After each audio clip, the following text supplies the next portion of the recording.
Abbas, do you read? Yes. What's up, any everyone? Good morning, good change afternoon, at good all, any evening, wherever flexibility you're in the watching from. Iranian position? All right, I apologize. Liminal, Abbas, what's we're up, going to man? take you back to the UN Security Time for Council, where Anne. the French ambassador is speaking. And for this we thank him. So right now they're in Geneva, Secretary and General for Political and Peacebuilding Affairs, Madame Di Carlo, as well as the Director General of the IAEA, Mr. Rafael Grossi, for their briefings, which provide us with an assessment of and we'll just provide listen an in for a overview of the moment, and I'll justification for update you today's on meeting. what's going on. Israeli strikes against Iran have been ongoing for a week. Civilian casualties are multiplying on both sides. Yesterday, one of the largest Israeli hospitals was struck by an Iranian missile. Israeli strikes have also targeted civilian Massive strikes again last night, that is guys. unrelated to the Iranian nuclear and ballistic program, and information that has been relayed by the Director General of the IAEA vis-a-vis the radiological situation of certain sites is on everybody's minds. There is a need to urgently end these military operations. They harbor grave threats to regional peace and security. France calls for restraint and de-escalation. Civilian lives need to be shielded, and there's a need to re-embark upon the path of diplomacy. Mr. Secretary General stressed that at the heart of this matter lies the nuclear matter. France's position is clear. Iran cannot and must not develop or gain a nuclear weapon. Iran's gaining access to this weapon would Apply for the open position in your correspondence in Iran. If you can get in, you go right ahead. Which Iran has been destabilizing for years by delivering its support to armed Welcome to the stream, guys. groups. We're just listening in on the Iran Geneva would also pose a talks right now, to France's and Europe's where security they're talking about the interests. situation. This threat is now highly tangible. Hostages of the French state are presently being held in Iran, and Iran has been delivering ballistic missiles and Iranian drones to Russia, and they are being used in its war of aggression against Ukraine. France takes this opportunity to reiterate our call for the immediate release of the two hostages who have been held in Iran over 3 years under unacceptable conditions. Iran gaining access to a nuclear weapon would represent an egregious violation of the Nuclear Non-Proliferation Treaty. This would result in a grave weakening of the international non-proliferation regime, of which the treaty is the cornerstone, and this would prompt other states to engage in an arms race in the region and beyond. And yet Iran has opted to engage in a dangerous escalation of its nuclear program, despite calls for it to respect its international commitments. Iran has accumulated a uranium stockpile that largely exceeds the limitations set under the 2015 agreement. It has generated highly enriched uranium at levels which have no justification, no credible civilian justification, and has established thousands of advanced centrifuges going beyond the limitations set out under the 2015 agreement, including sites where such activities are prohibited under the Iranian nuclear agreement and the JCPOA. The Director General of the IAEA, in a report published late May, stated that he is not in a position to guarantee the presence of the peaceful nature of the Iranian program. The Board of Governors of the IAEA observed in a resolution adopted on 12 June that Iran was failing to comply with obligations under the NPT. We are grateful to the IAEA for its unstinting efforts shouldering its oversight and inspection activities despite Iran's obstruction. We respect the ethic of impartiality, independence. He basically is siding with Israel. Okay, so last night we had several strikes again from Iran. It came really late, actually. Like, I was about to go to, I'd actually gone to bed for a while and woke up, and then I just happened to check Twitter, and they'd fired off a bunch of missiles hitting all areas of Israel, north, south, and the middle. Hasn't been any. There has been one death. There was a lady who apparently died of a heart attack during the attack. Military solution to the Iranian nuclear matter. It is But through there are quite a negotiations few that a lasting response needs to pictures be that have come sought out to the that I'll threat show you of guys in a sec. We're proliferation just posed listening in by on Iran's this. nuclear program. This is France's steadfast position alongside our British and Oh, German partners. This the is other an big approach news, which though, resulted is in the reduction of the the Iranian 2015 agreement, delegation is in Geneva right now at the United Nations. And it is apparently Macron, the head of France, has is going to start negotiating a deal with them possibly, or is going to try to. But imagine if the EU gets the deal done and Trump's not able to take credit for it. A revised agreement that would facilitate the return of the U.S. to the agreement, and Iran would see its full implementation. Iran did not take these opportunities. This year, France, alongside E3 partners, has continuously liaised with Iran, and we hope that these exchanges will bear fruit. In the absence of agreement that reflects our security interests, France, alongside European partners of the E3, as was announced, will shoulder responsibility through the provisions set out under Resolution 2231 of the Security Council. France solemnly calls upon Iran to finally take the chance, the opportunity of a negotiated diplomatic solution. There is still time. Today in Geneva, a meeting of the E3 ministers, of the High Representative of the EU and the Iranian counterpart is being held to that end.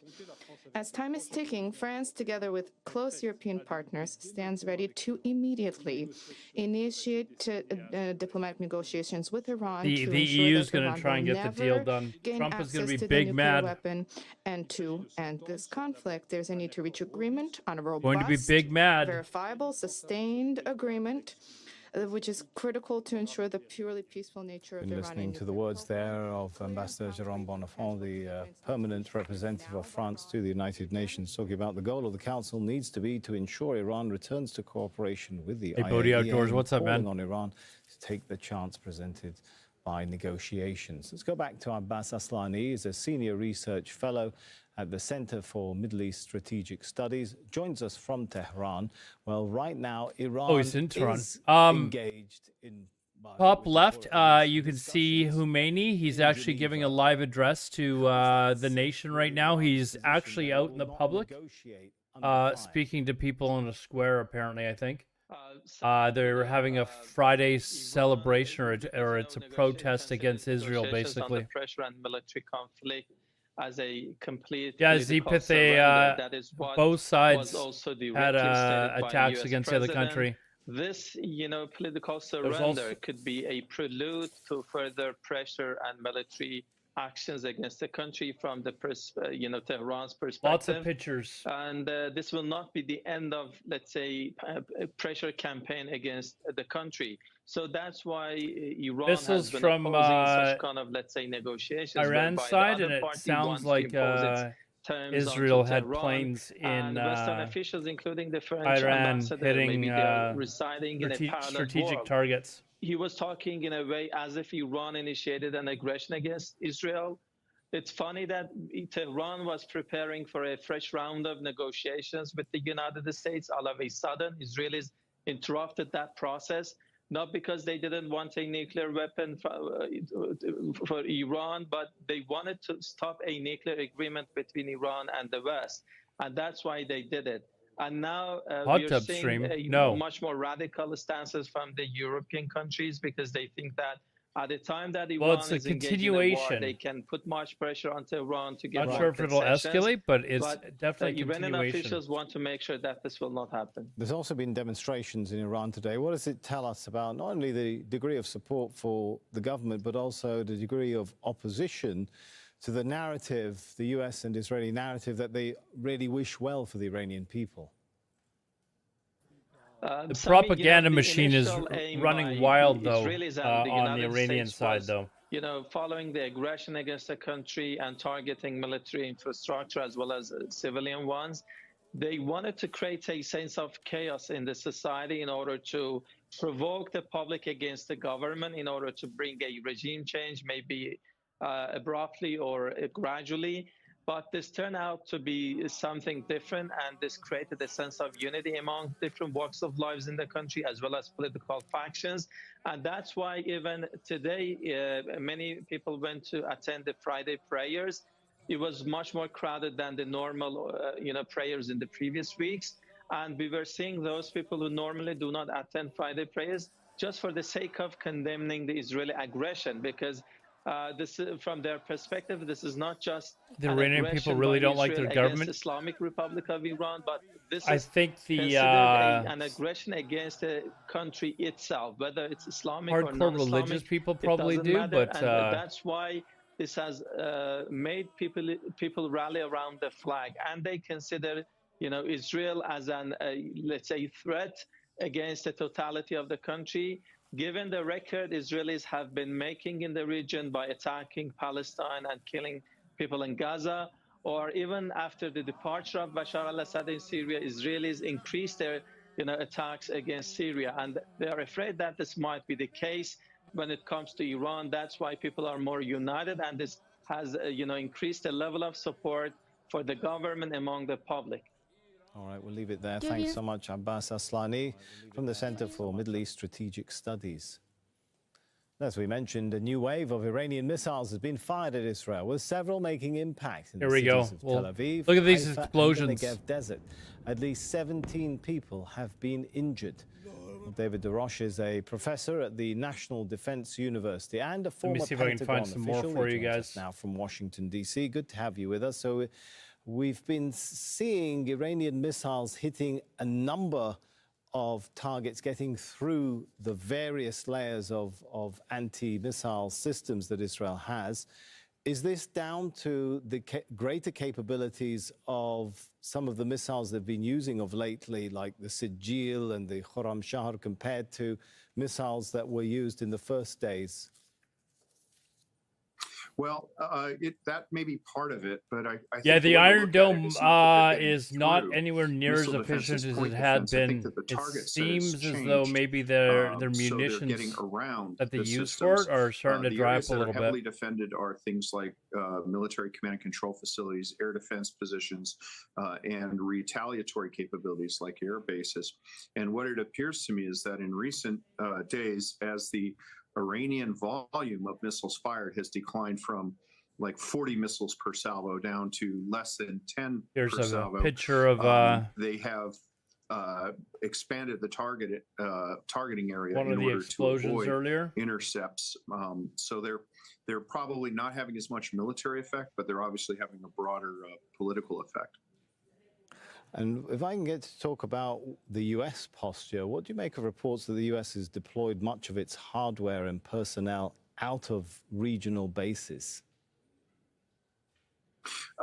Well, I think that's prudent. I think that in times of heightened tensions, it's prudent to move away from fixed installations that, quite frankly, you could do a mortar or missile targeting solution on an iPad with, at no cost, to move them to dispersed locations where they are more survivable and less easily targeted. So, senior Iranian officials have threatened to I want to confirm target something before American I show forces in the region on multiple occasions. And I think that given what's going on, it would be military malpractice not to take such a measure. In a sense, though, does that mean the U.S. military posture has already been undermined if the U.S. has had to downgrade its presence? News at 8 with Aladar, yes. Is it even 8 o'clock yet? Oh, it is. Oh, I see what you're saying. Forgive me for I'm going to show you guys something. Just look at the picture. Try not to read the text. Actually, whatever. Read the text. Read the text.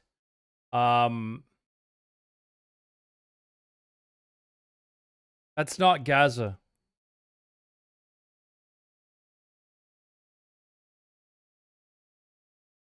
This is Israel.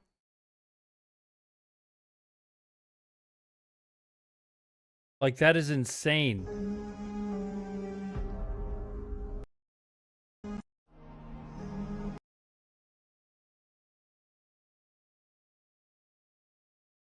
That is insane that much damage has been done. To hit locations within the region. should we read into the narrative we've been hearing that, you know, Israeli strikes will eventually wear down? Oh, you know what? There's the comments in the Iranian bottom ability that are to fire saying that that's missiles, and the actually fact that in Gaza. the latest wave, just a few hours ago, Iranian officials said that they'd launched those, I think it was 23 Oh, actually, missiles from 6 Grok is saying different that locations. it's Haifa. Mm-hmm. So Yeah, it is. well, 23 missiles is not really capable of apparently overwhelming that is Haifa. a modern air defense battery. So you'd want to fire, you know, for But example. they got through, David, right? Apparently we're Haifa looking has at been pictures hit now, hard. No, even. again, I'm sorry. Key difference. Air defense is point defense, not Crazy. general defense. It's not a dome. That's salesmanship. So it got around, not through. So the targets are different than things like command and control headquarters or air bases. So what they're doing is the missiles seem to be aimed at relatively poorly defended or undefended assets that when the track is picked up, people look at it and say, right, we have a finite number of interceptors, and then they have a priority list, probably starting with their Air Force command and control, working the way down. The targets, the anticipated target, is usually of a lower priority militarily. Unfortunately, that does lead to damage because the areas are undefended. So don't think of it as getting through, think of it as getting around. And when you look, you have to conduct an assessment of the target, but so far the targets that have been hit in Israel seem to be militarily insignificant. So that indicates a lack of confidence in the ability of the missiles to hit a precise target or a target of military value. All right, we'll leave it there. Thank you very much. The David Darash, USS former Nimitz Pentagon official. is scheduled to arrive Thank you very in the much. Middle East this weekend. And So Iraq it's almost protests there. have been held against Israel's attacks on Iran after the Shia leaders called for the demonstrations. Mahmoud Abdul Wahid reports from the Iraqi capital, Baghdad. Supporters of Iraqi Shiite leader Muqtada Sadr have gathered in the capital Baghdad to perform a mass congregation Friday prayer. First of all, this protest is peaceful. From here, they want to convey several messages. They also say they're condemning the imperialism expansion. Demonstrations have taken place in Iraq in support of Iran. And other peoples. You gotta understand, someone my age would like. We are protesting in support of oppressed nations, starting with Gaza, Lebanon, Yemen, Syria, and now Iran. And we are calling on the Iraqi government to ban the use of our land, sea, and air I remember when they were in to a attack our brutal neighbours. war against There each have other. been other movements going on in Iraq since the beginning of Israel's military campaign on Iran. The Iraqi government has addressed the United Nations Security Council, submitting an official complaint condemning Israel's warplanes violation of Iraq's airspace to attack Iran. On another layer, Iraq has been witnessing other movements. The Iran-aligned Kataib Hezbollah brigades also, they're threatening to resume their attacks against U.S. military bases in the region. Mahmoud Abdul Wahid, Al Jazeera, Baghdad. Russia is one of the many countries closely watching events in Iran. The two cooperate in many areas and have shared experience of being extensively sanctioned by the West.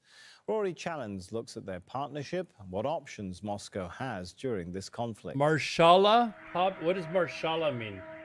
For Ukrainians, there is no more deadly symbol of Russia and Iran's relationship than the drones flying at their cities. Russia makes them now, but earlier in the war, it imported Iran's Shahed 136 and smaller 131. We've seen this like over the last few days. What else we got here? Beyond playing the peacemaker role is about the oil. It will definitely be a major headache for China. And the fact that more than 80% of the oil is coming to the Strait of Hormuz, and that's a choke point. And if the conflict prolongs, I think China will feel the pressure. Likewise, India will feel the pressure. So I think it's in no one's economic interest to prolong the conflict. You know And if what look at I it have politically noticed? again, it's very difficult. scenario for Iran both a few days ago switched to attacking during the day. during Iran and Saudi I honestly think that they've done that partially for propaganda reasons. You can show the big explosions. You can see them a lot easier. But its economic interests are at stake, and thereby it would intervene. Yeah, And if you see pictures the all over statements the which are coming internet. out from Beijing, particularly a statement made by President Xi against the use of force by the U.S. President Trump, it itself is telling of how China will protect its economic interests. And if you remember, What again, does I think Iran have it's that we important to need? understand where Iran is located in terms of the crossroads and the economic and strategic importance Iran holds to China, particularly with Sand. this Belt and Road Initiative, given the fact there's instability in Central Asia and particularly in Afghanistan. It's really not in China's interest to have U.S. militarily involved in this part They of have the lots world, of particularly sand. if use of force exceeds a certain kind of red line in Iran. Nicholas, for now, the stated goals of this for Israel is to get rid of Iran's nuclear capabilities and missile capabilities. But there has been talk of taking out the supreme leader. So what happens if there is regime change and, this could blow up, essentially. Oil prices could be really impacted in the region. We don't know what could come next. This is not in China's interest at all. Could they get involved in this conflict? I mean, I don't think they'll get involved. I mean, as Shanti said, it's both in India and China's interest to not escalate. And I think India has been, as Shanti mentioned, a little bit more supportive, tilted a little bit more towards Israel in its careful statements. But that's because there's also concerns about nuclear proliferation and Iran becoming a nuclear weapon state. Regime change is another matter, and a prolonged crisis would disrupt access to oil and gas resources, and also the problem about inflation, price inflation. So I think there would be some more, explicitly stated concerns if this There you go, escalates NATO. towards Your any gas US prices will increase. intervenes. China will not go beyond rhetorical Roboids, support for Iran. I They will have not get been involved. a little bit. I They normally will probably don't, but I try have to, been to a little bit. condemned in a set of multilateral fora, trying to form a coalition that could emerge if there's increasing concerns about the long-term insecurity in the region. Yeah. Shanti, have to talk about Pakistan because Pakistan has denied claims that it said it would use a nuclear weapon if Iran was struck with a nuclear weapon. Can you explain what is behind Pakistan's thinking, considering that Pakistan and Iran conducted strikes on each other's territory last year? Yes, it's an interesting scenario unfolding here, and the whole idea of supporting Iran in case of an attack by Israel or by a nuclear Goaltender weapon. Silas is from I my think country. distancing He's from a that beast in net. indicates Yeah, that he plays Pakistan is for trying my to show home itself team. as a Well, responsible and he has rational when he gets called actor. up. And I think he'll secondly, play is in the visit NHL of, next year. General Munir to Washington and the discussions they're having there itself shows in that Pakistan So I is think he'll aligning play for itself the with Canucks, US hopefully. on counterterrorism and also on trade and other such benefits which accrue from that relationship. So thereby, it will not be taking a clear position on Iran, despite all those claims made of bomb being used and how it will be used. But I don't think it will go beyond a particular line because I think Pakistan is in a very precarious situation now. And given the fact that it's got a little bit of leeway now with the Trump administration, it will not go to that extent. So we have to see how this axis of upheaval. There again's the as explosion from so-called one of the Washington missiles analysts earlier. call countries like Russia, China, Iran, and North Korea behave. And these are not a cohesive set. So what you would expect is really for China and Russia to come together, but then you see distancing there. Again, as Nicholas pointed out, China will not get militarily involved. It's always reneged from this kind of a military association.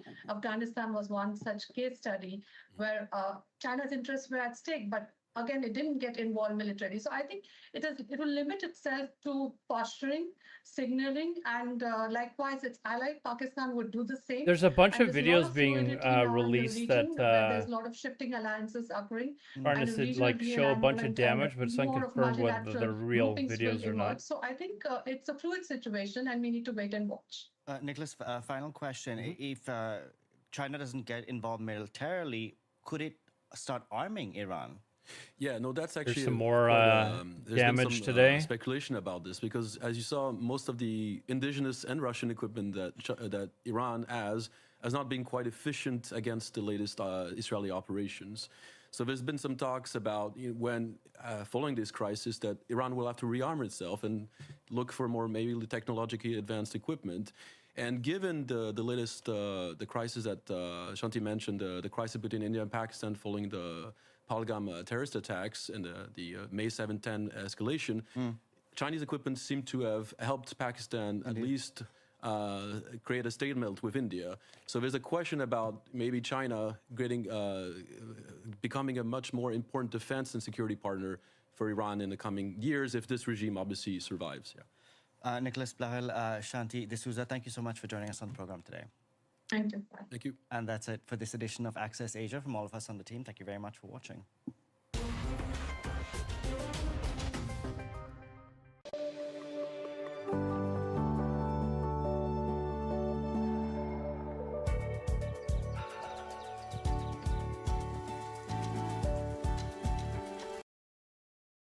In Iran and more than 3 million Iranian tourists visiting Turkey last year. The relationship runs deep, even as trade has dipped to $6 billion since its 2016 peak.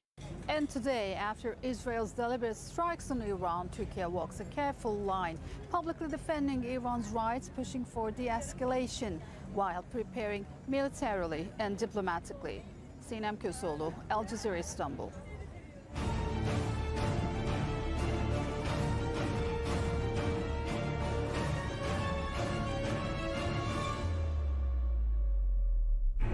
Oh, you know what? Here's a video. Now, at least 70 Palestinians have been killed by Israeli forces in Gaza on Friday morning. Most were waiting for food parcels near the Netzarim corridor. On 70. Thursday, 16 Palestinian aid seekers were You killed say in 70? the same area. The attacks took place at a distribution point run by the controversial U.S. Look at this. There's people like laying on the floor getting treated. Foundation. The organization took over aid operations in May after Israel blocked all UN agencies from delivering food. Hani Mahmoud is in Gaza City with the latest.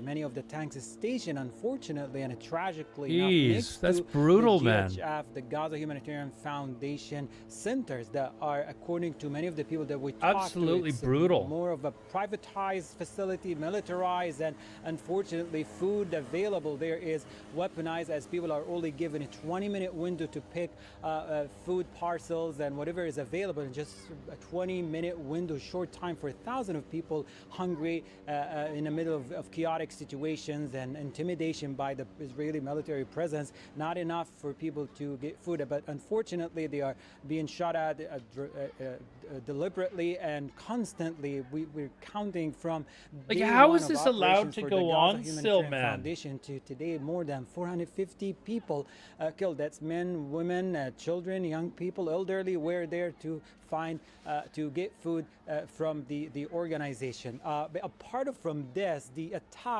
are continuing to happen, and there is a significant increase of drones attacks from yesterday. A little over 24 hours now, where we're counting up to 12 drone strikes targeting mainly tents and people gathering in the streets, either waiting for water tanks or waiting for food parcels to arrive, are being targeted by the drone strike. But visibly right now, it's the tents that are providing the only source of power. They operate on solar power systems, solar panels set up outside these tents, and they provide a charging point for phone mobiles, for electrical devices for many of the people.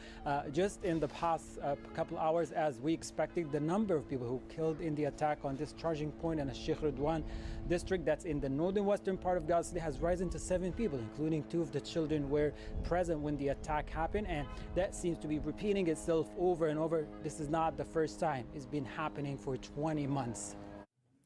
And in other news, the number of refugees who fled Sudan has passed. Here's a report. Apparently, Kamala Harris asked Mark Cuban to be her VP, and he turned her down. The UN's refugee agency says the crisis has reached breaking point and food supplies are running out. What they're Ahmed doing Idris now by reports just from killing people that are trying to get to where the aid is, like, can you imagine, like, just a bunch of soldiers sitting up on a hill and taking pock shots at people that are fleeing the trying to fighting go in to the Sudan aid and North facility to get Darfur. food because they're The United starving? Nations Refugee Agency How sick do you have to that be? from late May to early June, an average of 1,000 people crossed into eastern Chad every day. It's why Musa Mansour Isa hopes to find peace. We spent 3 days in the bush evading the rebels. There's no one left. An explicit objective. Oh, we saw that already. Meanwhile, the White House says the installations, but really is no way to know what their targets in Israel this is really Canadian are. news. Early today, Beersheba in southern Israel was hit for the second time in as many days, this time by just a single rocket that Israel says was not taken out because of a malfunction in the country's missile defenses. Malfunction, Israel also says that it carried out multiple attacks against targets in Tehran today. But by putting this 2-week window out there as he did, Donald Trump is essentially seeing what other off-ramps there might be for diplomacy. CBC News spoke to Iran's UN ambassador in Geneva yesterday, but he didn't sound hopeful. We were working on diplomacy. Diplomacy didn't work. And I think it is the failure of the United States, which was not able to stop the aggression of Israel while we were negotiating with the United States. And it seems that the diplomacy, at least at this moment, has failed. Israel's Benjamin Netanyahu said that the U.S. will do what it does, and he will continue with his strategy of trying to degrade Iran's military. This picture is taken in northern Gaza. This is not in Iran. This is actually Israeli-shipped planes bombing someplace in northern Gaza. As another war of attrition between Iran and Israel. That's on top of the ongoing war between Israel and Hamas in Gaza. Hillary. And Chris, we've been hearing these calls from the Israeli Prime Minister to Iranians, telling them to rise up against the regime. Are there any signs of that happening at this point? Not really. We've not seen really any street protests or signs of popular uprisings, although the regime and its leadership has clearly been weakened by the Israeli assassinations, both of their top people and also of scientists, all of which raises the question of if the U.S. does not go in and if these facilities remain the same, how does this war end? I put that question to Seema Shine. She's a former Mossad agent and an Israeli military analyst. First of all, it depends on how much success in destruction of the nuclear project will be. The quicker and the more we succeed to do it, it might be finished by both sides being fatigued enough to stop. Many cases it could stop. It could stop in other ways also, for instance, a mediation from the outside. Iranian authorities, have said they have already ensured that all of their supplies of enriched uranium that could be used to build nuclear weapons are safely out of where they claim either Israeli warplanes or U.S. bombers could find them. Other analysts we've spoken to say if the U.S. does jump in with attacks, though it's far from a guarantee of success, Iran's program could be rebuilt in years or even months, or even if it's finally destroyed, it could still push Iran to move even faster to build a nuclear weapon. All of which is to say, Hillary, resorting to military force for the U.S. Against Iran is far from a guarantee of success, which is why Donald Trump appears to have opted for more time for diplomatic efforts. Chris, thank you. Chris Brown for us this morning. We are also watching the White House this morning. Oh, there's the U.S. new flag. President Donald Trump himself hasn't spoken since the 2-week window for his decision was announced yesterday at that press briefing. But of course, I'm not gonna lie, it kind of look. I'm not trying to insult the flag, but it actually, the picture of the White House isn't as picturesque anymore. So, Karen, good morning to you. Thank you for joining us. What kind of diplomatic efforts are we seeing this morning from Washington? Feels like it's blocking. Well, I mean, really, the White President Donald Trump has bought himself some time to assess the options, see what Iran will do, and work on some of those diplomatic options. He's at the White House right now and will be briefed again by his National Security Council at about 11 o'clock. And then he's heading to his golf club in New Jersey and a mega fundraiser there tonight. There's a State Department briefing this afternoon, so we may get an update then. Yesterday, Secretary of State Marco Rubio met with his UK counterpart David Lammy, and word is that Lammy was briefed on a take-it-or-leave-it proposal. They've both posted on social media, Rubio saying the United States and the UK agree Iran should never get a nuclear weapon. Lammy adding on his own post, a window now exists within the next 2 weeks to achieve a diplomatic solution. Now, Lammy is off to Geneva right now to join his French, German, and EU counterparts as they meet with Iranian officials. U.S. Special Envoy Steve Witkoff has had direct contact with Iran's foreign minister, but he won't be attending that meeting. Meanwhile, we see that U.S. military assets are starting to be moved to the region. And here's some analysis on what may be happening. Point one I take away is, maybe this is a very clever ruse in order to lull the Iranians into some sense of security about U.S. participation. Point two would be, and I kind of hope it's this, legitimately give the Iranians a little more breathing space to think through consequences and perhaps come back to the administration and say, let's restart talks. And then third case, that's 2 weeks to really set the table carefully, move all the forces precisely where I want them. Trump says Iran will never be allowed to have a nuclear bomb. So, 2-week pause or not, Hillary, military force may be his only option now. Karen, something else that we're going to be watching today is that UN Security Council meeting. They're going to be discussing this escalating conflict. So what can you tell us about all of that? Yeah, this is the second emergency session in the last week. It was requested by Iran and supported by China, Russia, Pakistan, and others. It sounds like the Europeans are going to try and broker a deal to prevent more regional destabilization. So we may see some no, I haven't played WoW in condemning the 5 or violence. 6 We months. may see some calls for a ceasefire or maybe even some draft resolutions. Meanwhile, of course, there is domestic backlash and anti-war protests here in the U.S., and that's adding pressure on President Trump to justify or limit any military action. Here's Democratic Senator Jeff Merkley. Trump wants to be a negotiator and bring peace. Right. Is he instead going to be another Republican president who yields to pressure and slides into a war in the Middle East? That is a fundamental question. He has established a framework for negotiations with Iran. That framework can be of enormous value to the world right now. He's going to be even and more he will pissed lose off that when he if doesn't we get to become negotiate the deal. a force joining with Israel to destroy Iran. Now, there is some disagreement still about how close Iran actually is to having a nuclear weapon. Official U.S. intelligence has a different view of it than Trump or even Israel do. Lawmakers on Capitol Hill will get their first classified briefing next week. Hillary. Okay, and Karen, of course, we know that you will be keeping an eye on the White House and any developments out of Washington for us throughout the morning. But for now, thank you. Karen Pauls. We have some more scenes we can show you now. This is from Geneva this morning. That, of course, is where world Thank you very much. powers are aiming to avert a broader Middle East we had conflict. breaking news All to of this report, ahead of next week's NATO summit. Iran's foreign minister is meeting with his French, German, and British counterparts, the same 3 countries behind that 2015 Iranian nuclear deal. French President Emmanuel Macron says European leaders will offer Iran a comprehensive diplomatic solution to end the escalating conflict with Israel. Germany's foreign minister says the ball is now in Iran's court.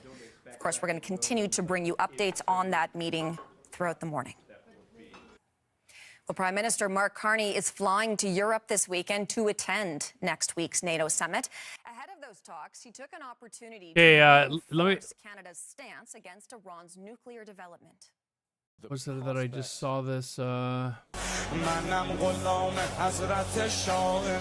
a nuclear weapon is fundamentally destabilizing to peace in the Middle Holy East. crap. Join others in looking for a resolution. This is apparently somewhere in Israel. Where was that? It's apparently somewhere in Israel. And apparently Israel is not allowing people to record video of any of the sites. Like they're trying to minimize what people can see. Now believe that Iran used a cluster bomb with warheads in. Hold on. This is Israel. This is Israel news, basically. I think she is, anyways. But apparently, Iran's got a missile that has missiles like inside of it, and I guess when it gets to the close to the target, it splits apart or whatever, and it's got missiles that basically go all over the place. It's like a cluster Learning bomb. new and alarming details about Iran's latest missile attack on Israel. Military investigators now believe that Iran used a cluster bomb with warheads in Thursday's strike fired from long-range ballistic missiles. Now, according to initial findings, each warhead actually split midair about 7 kilometers above the ground, scattering smaller bomblets across a wide area with a potential impact radius of up to 8 kilometers. Now, these types of munitions are known for causing extensive damage. They're banned under international treaties by over 100 countries, but not by Iran. Now, this revelation is raising serious concerns about Iran's escalation tactics and the level of devastation that it may be trying to inflict on Israeli cities. And I'd like to turn now to our guests in the studio. We have security analyst Yaakov Lapin with us, and of course, our senior Middle East correspondent, Ariel Osran. Ariel, tell us what we know about this cluster munition that has been used by the IRGC. I also believe that the IRGC just put out some type of statement regarding the warheads that were used in that attack. Yeah, so IRGC affiliated media posting a video of the Khorram Shah 4 ballistic missile, claiming to have used it in this morning's attack used on. I'm going to pause this for a second. The Canadian News was reporting about how the EU was going to have a meeting with Iran. Apparently, they've now just started their meeting, so that is actually going on now. Central Israel. Now, the Khorram Shah can travel 2 kilometers, carry a warhead of 1,500 kilograms, and it is a cluster missile, and meaning cluster that the warhead missile fragments into some 20 smaller munitions of roughly 3 Ginger kilograms Page, how are you doing? each. But when My this is favorite detonated, kick viewer. 7 kilometers in the air, has a spread radius of 8 kilometers, causing significant damage, and that is what we saw earlier today. Now, not only does this cause significant damage, but it also puts a strain on Israel's air defense capabilities, because this is no longer just one missile, one target, but rather a couple dozen, which makes it a lot more challenging for Israel to number one kick chatter. What's up with Ginger Ginger Page these Iran days? has used the Khorram Shah 4, posting a video of how it takes roughly 12 minutes to set up.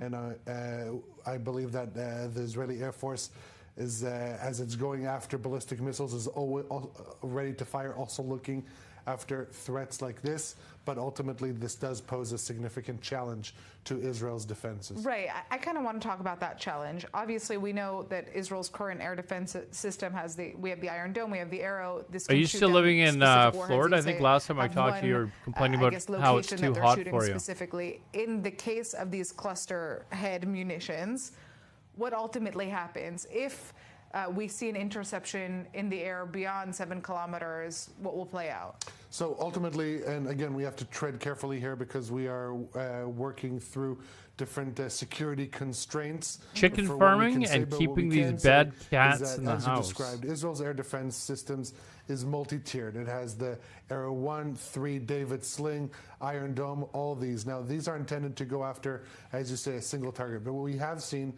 throughout this war, that even a missile that is intercepted can often pose a threat, but also a fragmented threat. And often multiple interceptors are, subsequent interceptors are launched to go after that.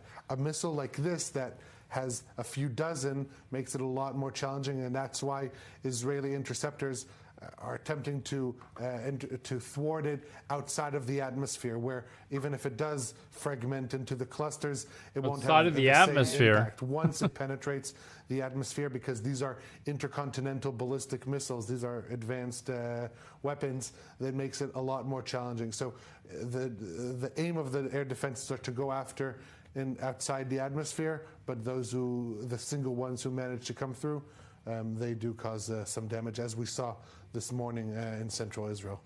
Yaakov, I'm interested to kind of hear what we know about the arsenal that the IRGC still has at this point, and obviously what this means about. Apparently, there are attacks in Iran going on in the Khuzestan province what of they Iran have now. within that arsenal. We were talking about just the number of munitions, and now there's a completely different question here as to, the quantity of this specific type of missile. Also, there were claims that, Iranian claims that hypersonic missiles were used as well. The IDF refuted that. In this case, the IDF does not seem to be refuting the fact that this type of cluster missile was used.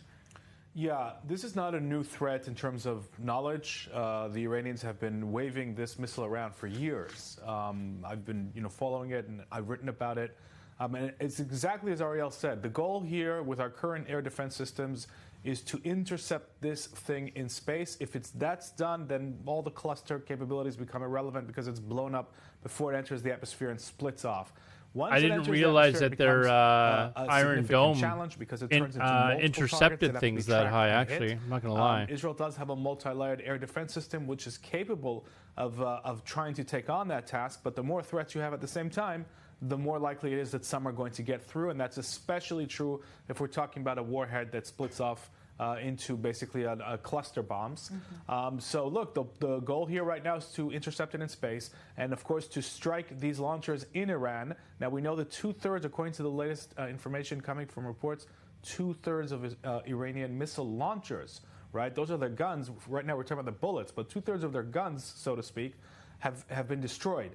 Now the more that goes on, the less they're going to have a capacity to fire. So even though this is a disturbing attack, if we zoom out for a second and look at the bigger picture, we do have to understand, I mean, this is a Israeli news station as well, so they might be kind of biased.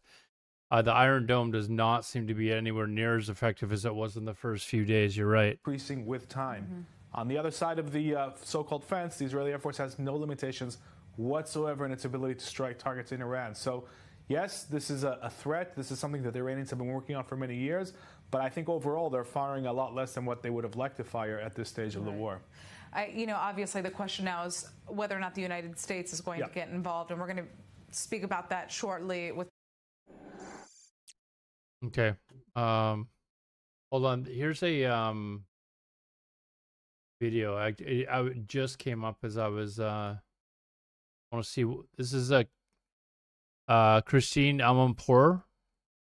Christiane Amanpour. She's back on CNN.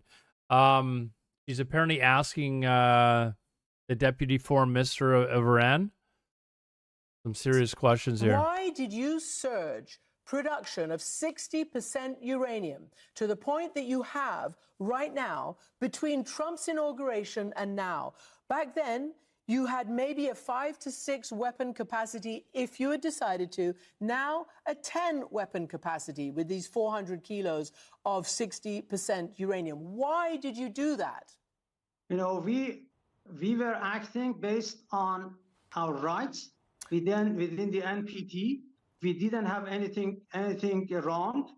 IAEA inspectors were present in Iran.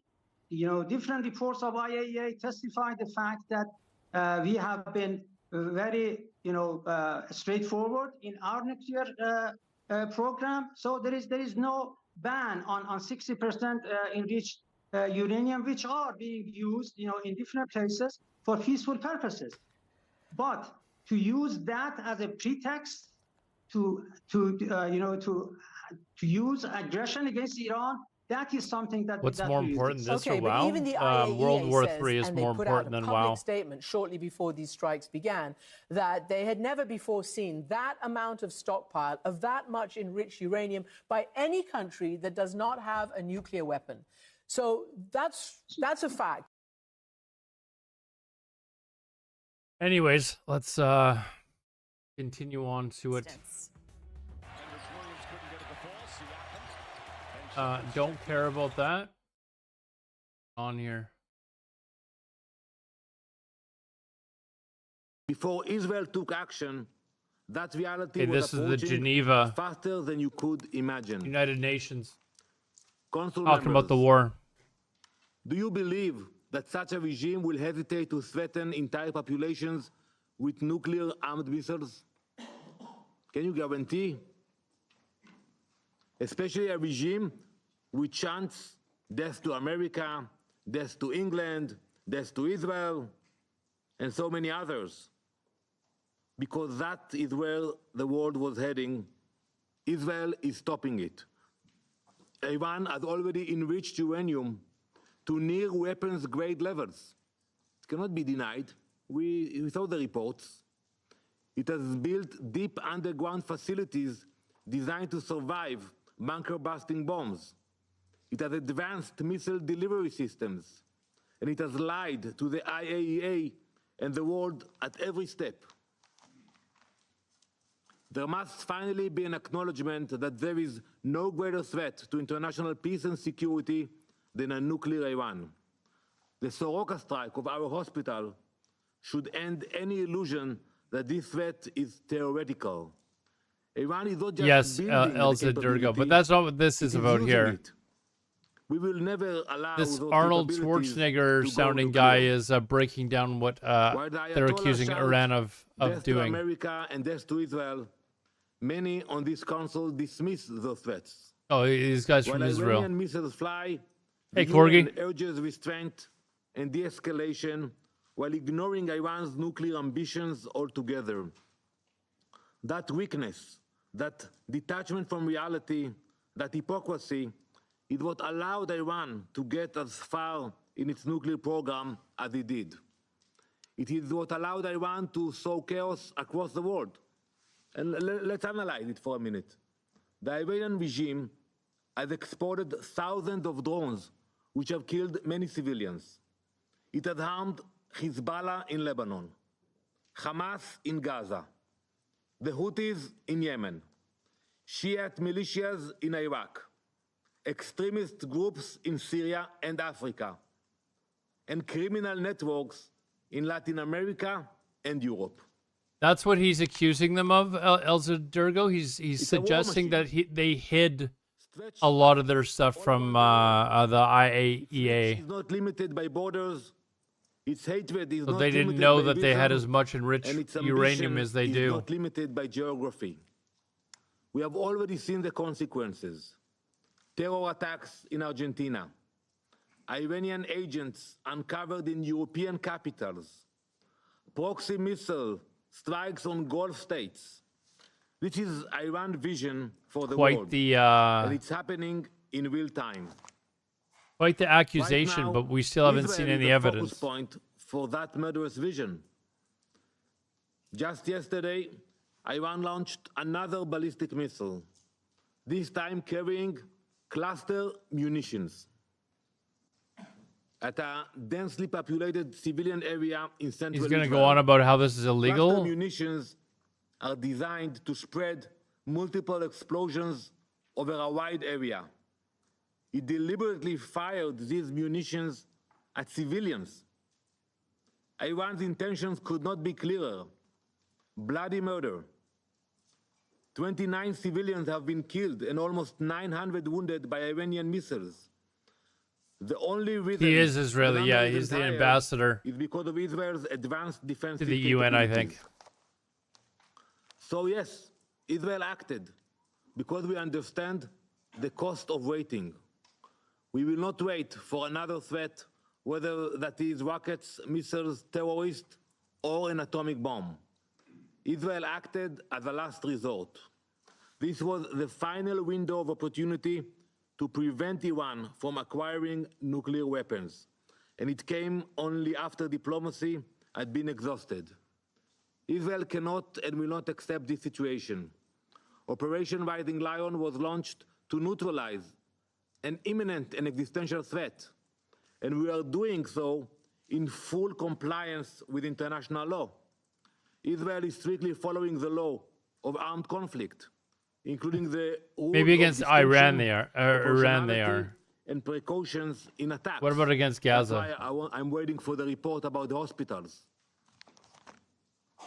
Our strikes are aimed at military objectives based on reliable intelligence.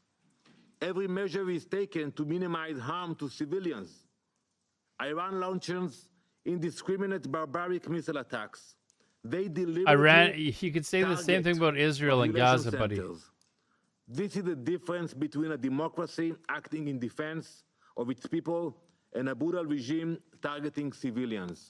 You have soldiers taking colleagues target practice against innocent civilians in Gaza.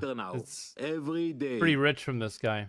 But something many of you also seem not to understand is that when Israel acts, we are not only defending our people, we are defending yours. As German Chancellor Merz said, and I quote, Israel is doing the world's dirty work. We are the first target, but we will not be the last. We are holding the line between civilization and genocidal jihadist imperialism. Iran doesn't just want to destroy Israel. It wants to remake the world order. One missile, one terror proxy, one destroyed hospital at a time. So no, we do not apologize for defending ourselves. We do not apologize for striking Iran's nuclear facilities. We do not apologize for neutralizing the threat. What about apologizing for Gaza? Some here raise their voices when Israel strikes a ballistic missile site, they fall silent when Iran strikes a surgical wound. Some condemn us for destroying a drone factory, but say nothing when Iran hits a residential building. That is not balance. That is moral collapse. By the way, I'll put this picture up here just to remind people what Gaza looks like. We are acting where the international community hesitated. We are stopping a threat that endangered the entire world. Though our homes, our families, and our children are under threat, we will not stop. Not until Iran's nuclear threat is dismantled. Not until its war machine is disarmed. Not until our people and yours are safe. This is not just Israel's fight. It is the world's fight, and if no one else will fight it, we will. Thank you, Madam President. I thank the representative of Israel for his statement. We do not apologize for striking Iran's nuclear sites. The words there of the Israeli ambassador to the United Nations. He went on to accuse Iran of when are we going to get any evidence? Saying Iran did it on purpose. Give us some evidence and I'm on board. Before that, we heard the words, the condemnation from the Iranian ambassador to the United Nations, talking about the Israeli attack as a breach of peace and an act of aggression. Let's go over to Gabriel Elizondo, who's live for us at the United Nations in New York. And Gabe, we saw quite a personal attack from the Israeli ambassador to the UN on his Iranian counterpart, calling him a wolf, right? Very sharp exchange. Yeah, it was, and it really wasn't much of an exchange because the Iranian ambassador did not respond. It was just the Israeli ambassador, Danny Danon, saying to his counterpart, "You're not even a diplomat," as you said. You're a wolf, which is very unusual and sort of a break of real protocol. But I think also what we saw from the Israeli ambassador was he not only took personal attacks at the Iranian ambassador, but also tried to expand the Israeli argument for what they are doing by saying it's not only, in his words, a defense of our people, but of your people. And when he said your people, he meant the other Security Council members around the table and the larger international community, making claims that Iran has ballistic missile capability to hit Western Europe and hit capitals and even hit the east coast of the United States, making very unsubstantiated claims, if you will, trying to raise the specter of fear, if you will, and trying to get more support, I think, from other nations for Israel's actions in Iran. And of course, we have to mention what Iran's ambassador to the UN said. He said, among other things, that the entire Kush, what's up? non-proliferation regime could collapse if Israel is not stopped from their illegal attacks on Iranian nuclear facilities, and saying that that they essentially did not start this, that they were the victims, Iran being the victims of an unprovoked attack by Israel. And Iran, Gabriel, asking the Security Council and the IAEA. I will say this, there are a number of countries now that are coming to Israel's defense and saying that, you know, they agree with what Israel's doing. I have to imagine some of them have seen some evidence. I keep screaming, you know, I want to see evidence. Well, there's no draft I understand there's a resolution reason why maybe they those can't lines that will show be evidence. considered at this meeting. Of course, the United States, being might a put permanent member of people's the lives in Council, danger. could veto anything it does not agree with to protect Israel.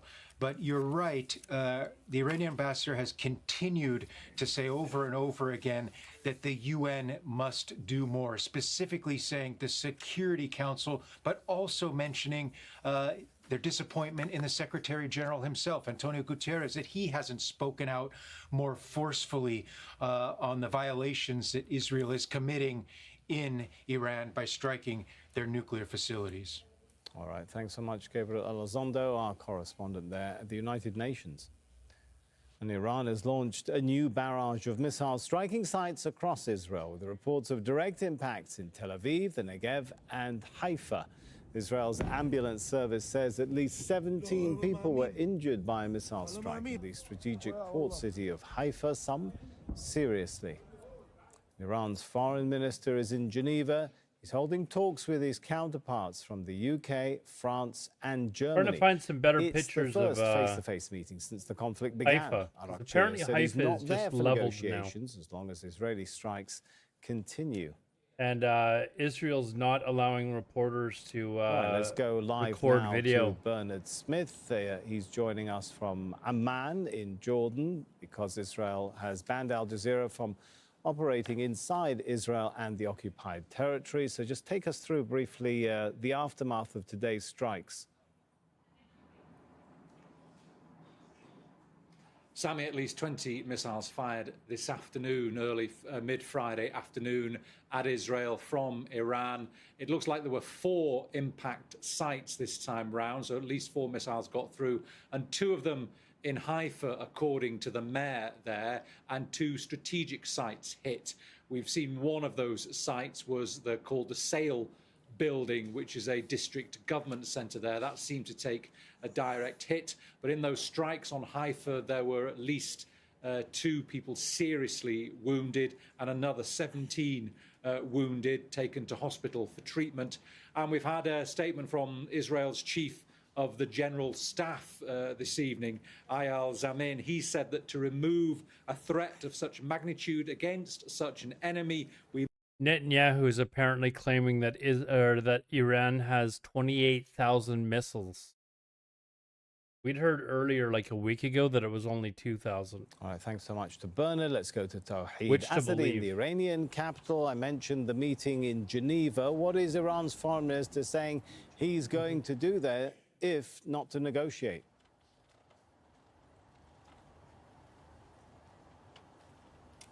Well, actually, based on 28,000, Iranian they're Foreign Minister good to go Abbas for a little bit Araghchi, then. he said he's not there for negotiations. He's there to listen to what the other side has to say. And also, he said that he's there at the request of the Europeans. So we have to keep in mind that that takes place within the bigger context of Iran's diplomatic affairs, including the session that was there at the United Nations Security Council to deal with the recent strikes by the Israelis against Iranian territories. Also, we've got the talks with the EU alongside with Araghchi's statement that he gave at the Council of Human Rights of the United Nations. So all in all, they're trying to follow up the trajectory of diplomacy, even though the reality on the ground is far from possibility of a diplomatic solution, as Iranians are saying that they're going to strike back as long as Israeli strikes continue And we heard on that a statement from IRGC very recently saying that a 17th round of Iranian retaliatory action Al Jazeera. started a few hours ago. All right, thanks, Tauheed. Let's go to Milena Veselinovic, she's in Geneva, where the so-called E3, France, Germany, and United Kingdom, are meeting with Iran's foreign minister. So what are you hearing from the Europeans? Are they confident that something tangible is coming out of this meeting? Well, actually, Sami, let me update you first on what we're hearing from the Iranians, because we had a brief note from them via the Iranian state news agency about how they say the talks are going. And they said that they were held in a respectful and serious fashion, encompassing the perspectives of all parties involved. I think it's also interesting they mentioned that some of the issues that were raised could benefit from, as they say, more clarity to help pave way for diplomacy. And once again, they reiterated I'm that betting while right now hostilities are happening, that if the Europeans there can be no path to diplomacy, strike a deal with Iran, Iranian Foreign Minister Donald Trump will take credit. That he will not negotiate while Iran I am still throwing that under out there attack. right now. They do say, however, they want to keep a channel open for dialogue, so there is still some positive feeling there. All right, thanks so much to Milena. And as those diplomatic efforts continue to diffuse the crisis between Israel, Iran, and the United States, the Trump administration has imposed new sanctions aimed at Tehran. Some commercial entities, ships, and individuals have been targeted. Hey, the villain, what's up, man? To our White House correspondent, Kimberly Halkett. So, Kimberly, we heard there from Milena talking about some positive signals, I think, coming from Tehran, but at the same time from the US, it's talk of sanctions and a 2-week window.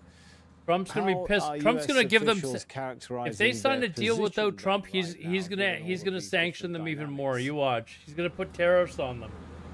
Yeah, well, to pull back from what the president has been saying, I mean, one of his most recent comments coming Wednesday when he said essentially that Iran has really a binary choice: make a deal now or face even more brutal military action. It's the real carrot and stick approach that we so often see from the United States and other nations, essentially now giving 2 weeks for that window for Iran to, the carrot would be dismantle Maybe it's a different clip, though. I don't know. Provide verifiable Thanks for the follow, though, measures man. that it's Appreciate not it. producing a nuclear weapon and engaging in talks. Or that stick, of course, is the fact that there could be the negative consequences of the United States joining Israel and launching some sort of debilitating strike on that Fordo nuclear plant. So the bottom line in all of this is that the White House says Iran has never been closer to a nuclear weapon without evidence. But the bottom line also is that's something that Americans have been hearing from the Israeli Prime Minister and other politicians here in the United States for more than 20 years. What do you think? Are we going to get a deal done Kimberly between the Europeans Halkett, and our correspondent there Iran outside the White House? That brings us to What the do you end think's gonna of happen this here, guys? show. You can get much more on all those stories we've been talking about, as well as the deliberations ongoing at the United Nations Security Council, if you head over to our website, aljazeera.com. The news continues here on Al Jazeera after boycott. See you at the top of the hour.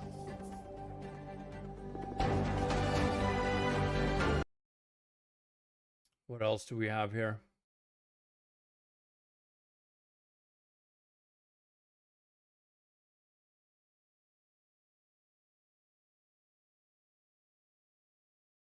Oh, we got some ice news. Let's watch that for the time being. I gotta go grab my phone, chat. My alarm's going off. Be right back. Hollywood, the other one in San Fernando. And the agents, after all of these operations, went to Dodger Stadium to process some of these migrants, according to sources familiar with all of this. They were denied that access to Dodger Stadium, and then they processed those migrants sort of outside of the stadium. That's when a lot of these advocates got word of what was going on. They showed up. It was a small protest. And a lot of these advocates saying that people are worried, people are scared, and that because of these raids, they are going to continue to protest. They don't want to see people get detained just because they're at a place of work, Vicki. All right, Camila Bernal live in Los Angeles. Camila, thank you. Singer Chris Brown is pleading not guilty to a charge in connection to an alleged attack on a music producer at a London nightclub back in 2023. He appeared in court earlier today, and Brown is accused of using a bottle to cause, quote, grievous bodily harm. NBC News reporter Matt Bodner joins me now. So, Matt, Brown is charged alongside another rapper who goes by the name Hoodie Baby for that same He's attack. not Both have guilty pled to not nightclub guilty. attack. Tell us about the alleged incident and what happens next. Not really too concerned. Oh, what? Is this new? With Iran in the near future. I will make my decision whether or not to go within the next 2 weeks. That's a quote directly from the president for all of you today. This is a and that right there was White House Press Secretary Caroline Leavitt reading a direct statement during the White House briefing from President Trump. Now, there are still questions about what the U.S. involvement would look like there, and there's been a lot of talk about the U.S. using those bunker buster bombs. Questions still I don't remaining know the overall villain. I about don't really exactly care what either. they are I'm not and gonna what lie. they do. So I do want to bring in Ryan Brobst, the Deputy Director of the Foundation for Defense of Democracy Center on Military and Political Power. Thank you so much for taking the time to be here with us and help to break it all down. We appreciate it. Thank you. All right, so first off, we've talked about this a lot over the past several days, but for folks who are maybe just hearing about this for the first time, can you explain exactly what these buster bombs, these bunker buster bombs, he's actually going to talk about something and how they work? Absolutely. So bunker busters are Pretty a useful. special type of bomb that's dropped by military aircraft, and they're designed to hit targets that are hardened, meaning they're made of reinforced concrete, other tough materials, or deeply buried targets so that they're deep underground, or in the case of Iran's Fordo enrichment facility, both. It's a common misconception that these weapons rely on using lots of explosives to get to their target, but actually what they use is hardened steel cases to burrow into the ground. So think more like a drill rather than excavating with explosives. And in the case of the GBU-57 Massive Ordnance Penetrator, or MOP, which is necessary to hit Fordo, it's a 30,000-pound weapon, and it can only be dropped from the B-2 stealth bomber. Does the U.S. have a lot? Oh no! Listen to this. Listen to what she says. This is the Israel's ambassador from. government has also spread- This is the, Israel's shut government up. has Pause. Pause. This is the U.S. ambassador at the United States Security Council. Listen to this Freudian slip here. Israel's government has also spread chaos, terror, and suffering throughout the region. Oops. Iran's government has also spread chaos, terror, and suffering throughout the region. Oops. You got it right But it's the a little first time. difficult to say how exactly it would perform against specific targets. And that was going to be my next question here is, would they be effective? Do we really know that? It sounds as though there's a lot of maybe questions overall. Yeah, so there is reporting that the White House was heavily debating whether or not these weapons would work. We know they work to some extent, and what might happen is that there would have to be multiple rounds of strikes on the same target. You can think of burrowing deeper each time, potentially with the use of other munitions as well. We know that the Pentagon has been preparing for this mission for several years, so they're well aware of Hey, the Stream risks. DRB, what's up, man? So it's likely that these weapons would work, but there is at least a little uncertainty there. And I have to ask, what are possibly some of the ramifications, maybe collateral damage and things of that nature? You kind of touched on that a little bit, but can you explain? Oh, I what appreciate could be that, man. maybe Thank some you of very the- much. The downside. Yeah, so as far as collateral damage, it's likely very low just because these weapons are exploding so far underground and because the targets they would be used by are not near civilians. Putin is concerned that we could be drifting towards World War III.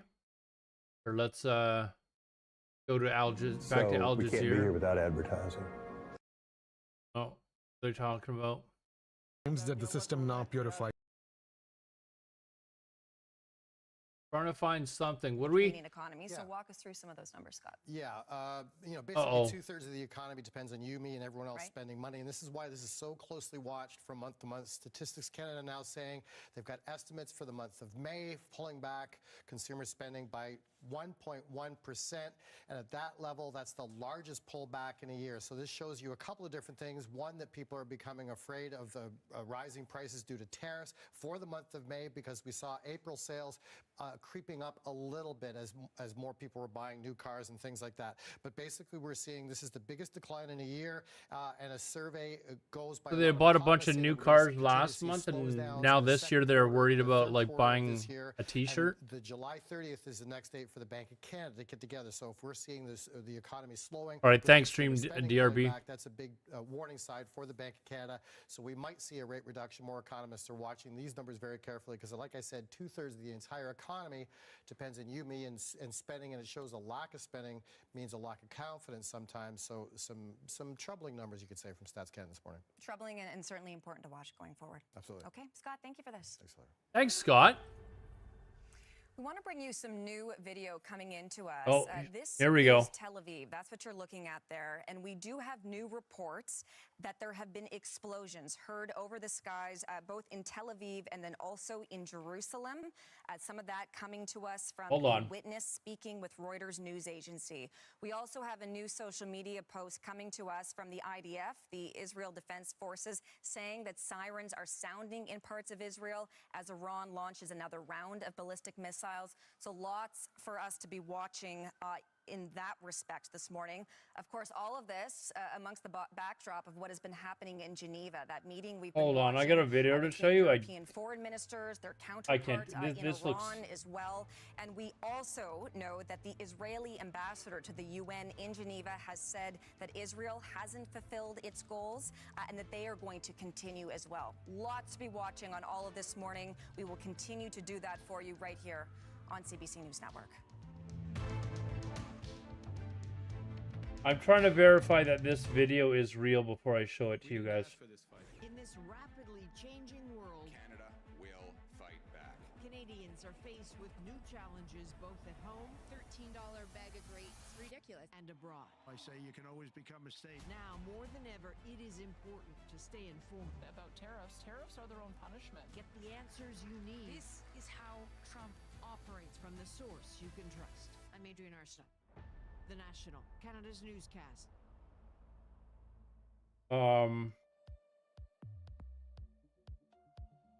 Okay, I'm gonna show you the video. And then I'm gonna try and find see whether or not this is confirmed, because this is a pretty massive explosion actually. Hold on.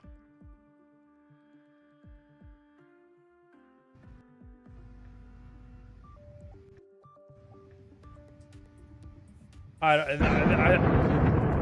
feel like that's fake.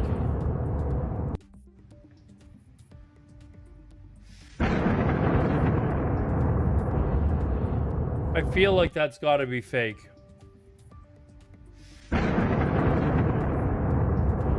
People are asking Grok if it's real, and Grok is saying that it is real, but I can't find any other sources for this video. This just seems incredibly... I don't know. I'll see if I can find another like confirmation, but Grok is saying that it's real, but I don't believe AI.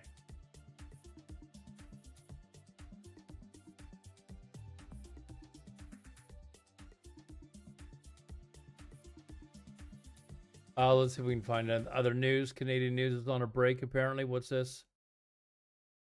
Muse, Lincoln Park.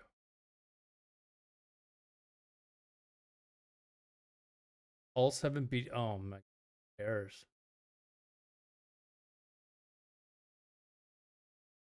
Short time ago, we might have to go with Fox for a little bit. And listen in. It is now 9:17 on the East Coast and 6:17 on the West Coast. My name is Josh Breslow, and I'm here for the next several hours to bring you all of your top the video across the country and across I showed it again, but do want to head to a quick break here at 9:17 on the East Coast. We will be right back with more live coverage on this Friday, June 20th.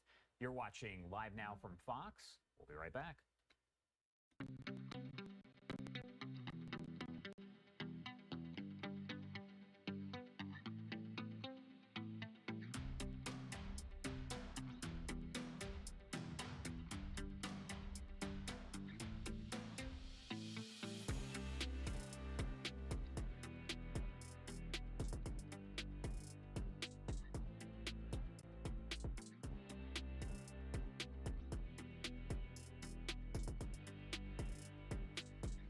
I don't see anyone else posting the video. I'm gonna go with it being fake for the moment. But we've seen some pictures of Haifa that look absolutely horrific. Like it's on the scale of like Gaza now, according to these pictures. Hey Nixon, what's up, man? How's my D? It's average at best.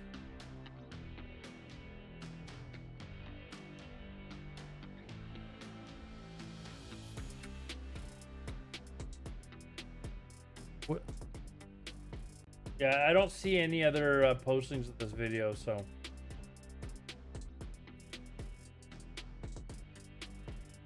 Although there are tweets from like the Iranian armed forces saying to evacuate Haifa immediately from 2 hours ago.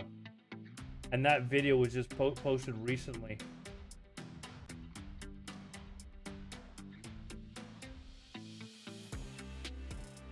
I don't know. They're posting other videos. I'll just show you guys. Like this just looks like bullshit and fake. Like this looks completely like bullshit.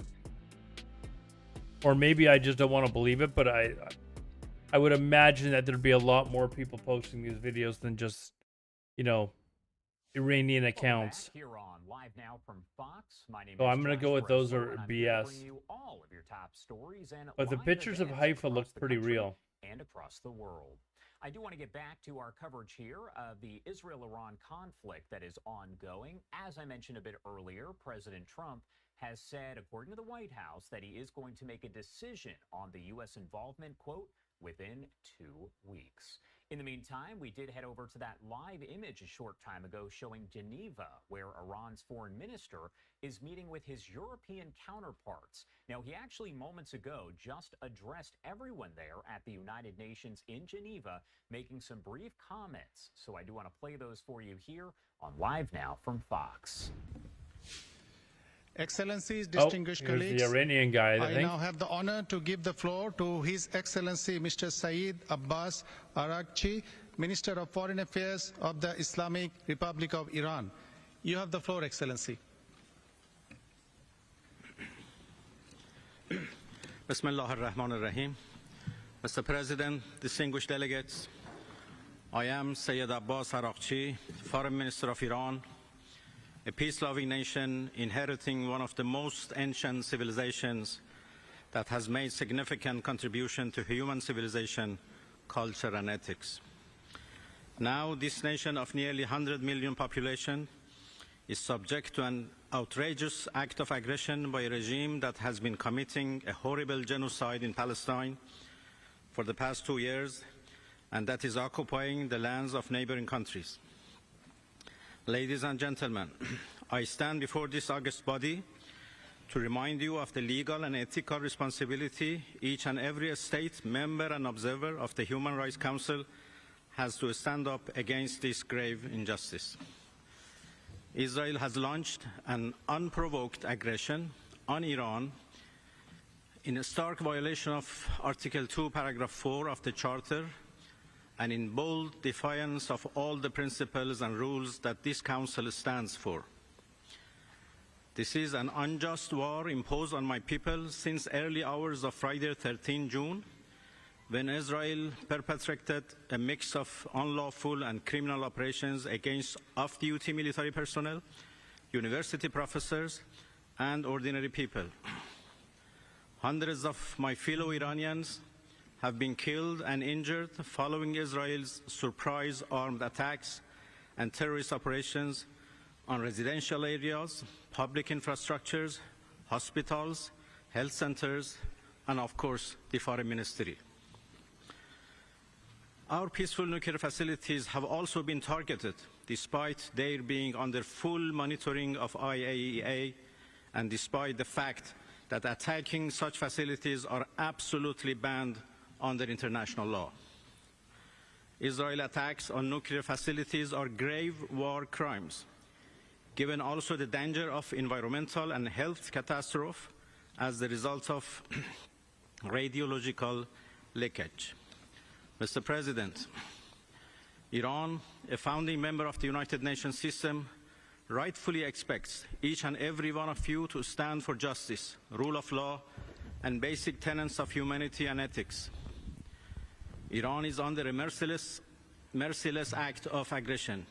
This is crystal clear fact, must not be allowed to be twisted upside down by Israel and its backers. Israel's aggression on Iran cannot and must not be justified by any legal or moral standards. Any justification for this unjust and criminal war would be Archangel Projections, what's up, man? Yeah, Flame Strike, there's a bunch of more missile attacks Iran is defending itself last night, the barbaric and aggression. Haifa, in some pictures we've seen, looks like it's, you could and mistake it for determined Gaza. to defend our territorial integrity, national sovereignty, and security with all force. Trying to This is our confirm inherent some of these right, pictures and videos we've as seen, also though. clearly recognized under Article 51 of Charter. Dear colleagues, This is the Iranian foreign minister at Israel is committing war crimes Geneva right and now, crimes against at humanity. the UN. International humanitarian law, already badly undermined as a consequence of Israel's relentless atrocities in occupied Palestine and elsewhere, is now under another extremely serious danger as Israel is committing grave violations of 1949 Geneva Conventions. Also, apparently EU nations are going to try and broker a deal. Switzerland is the custodian of Geneva Conventions and protocols on IHL and has an important responsibility in this regard. Indeed, every state party to 1949 Convention shall shoulder their responsibility under these conventions, in particular common articles 1 and 3 of these conventions. Dear colleagues, we were attacked in the midst of an ongoing diplomatic process. We were supposed to meet with Americans on 15 June to craft a very promising agreement for peaceful resolution of the issues fabricated over our peaceful nuclear program. It was a betrayal of diplomacy and an unprecedented blow to the foundation of international law and UN system. Let me be clear. If there is any use of costly systems and mechanisms we have created for the past 80 decades to preserve human rights and dignity, now is the time to do it. We need action now. Otherwise, the whole UN-based international law system would corrode badly.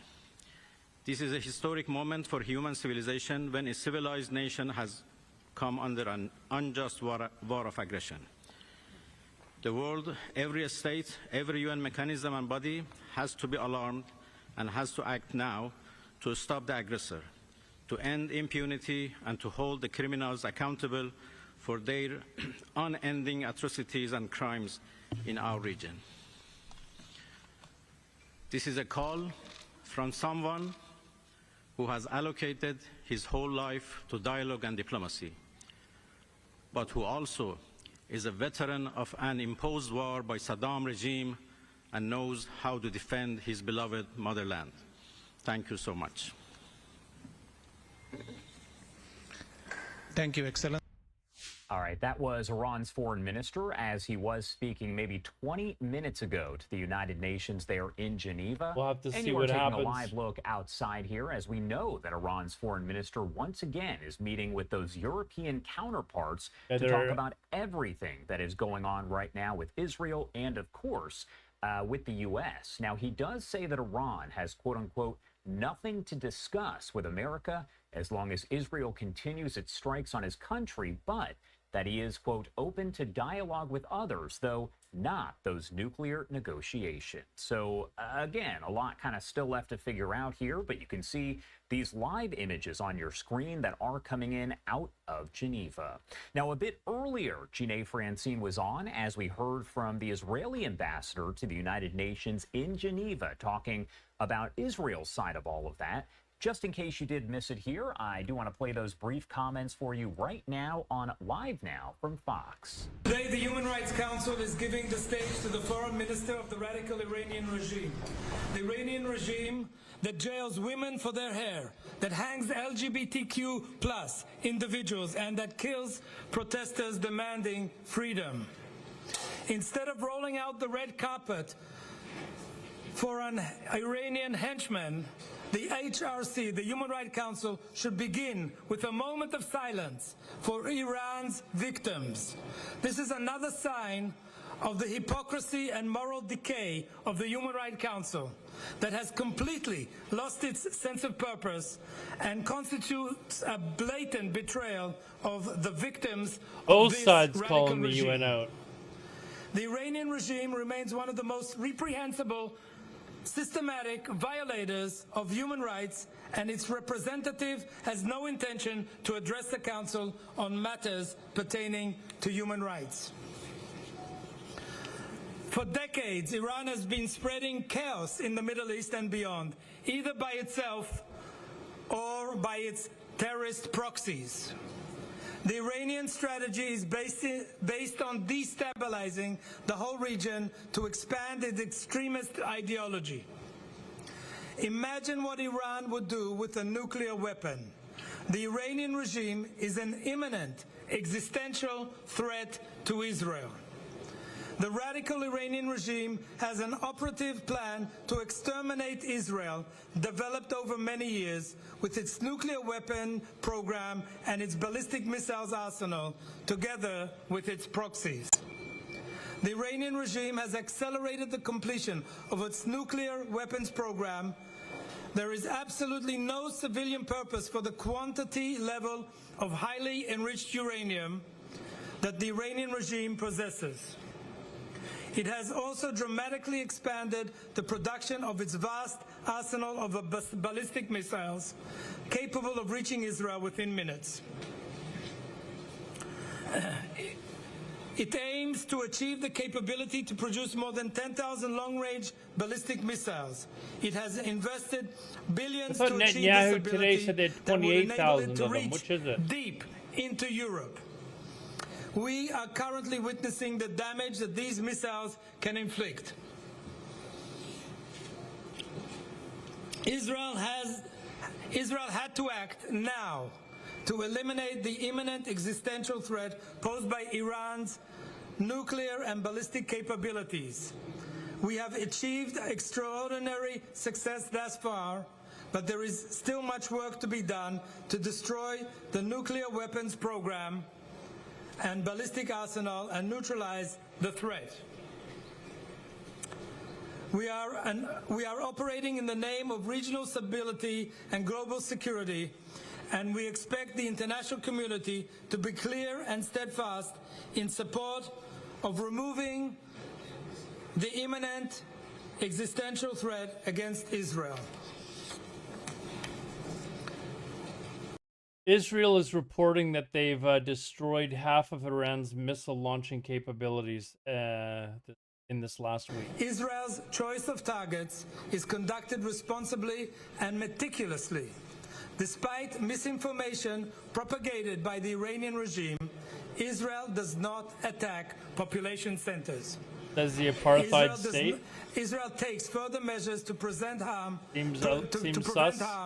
to individuals who are not. I'm still waiting for any evidence to be shown that there's any nuclear grade uranium. In stark contrast, the Iranian or regime plutonium. continues to deliberately target population centers in Israel. Some 450 missiles and hundreds of UAVs Somebody should show this guy this over picture. 1,000 civilian injuries, and 24 people have been killed, including children. More than 6,500 people have been evacuated from their homes, and more than 25,000 civilian properties have been reported damaged by the attacks. I have a... Where's the picture? You forgot the picture. Sorry. Oops, sorry, hold on. You guys aren't able to see what it... Sorry, thank you. Who this is that's talking. Okay.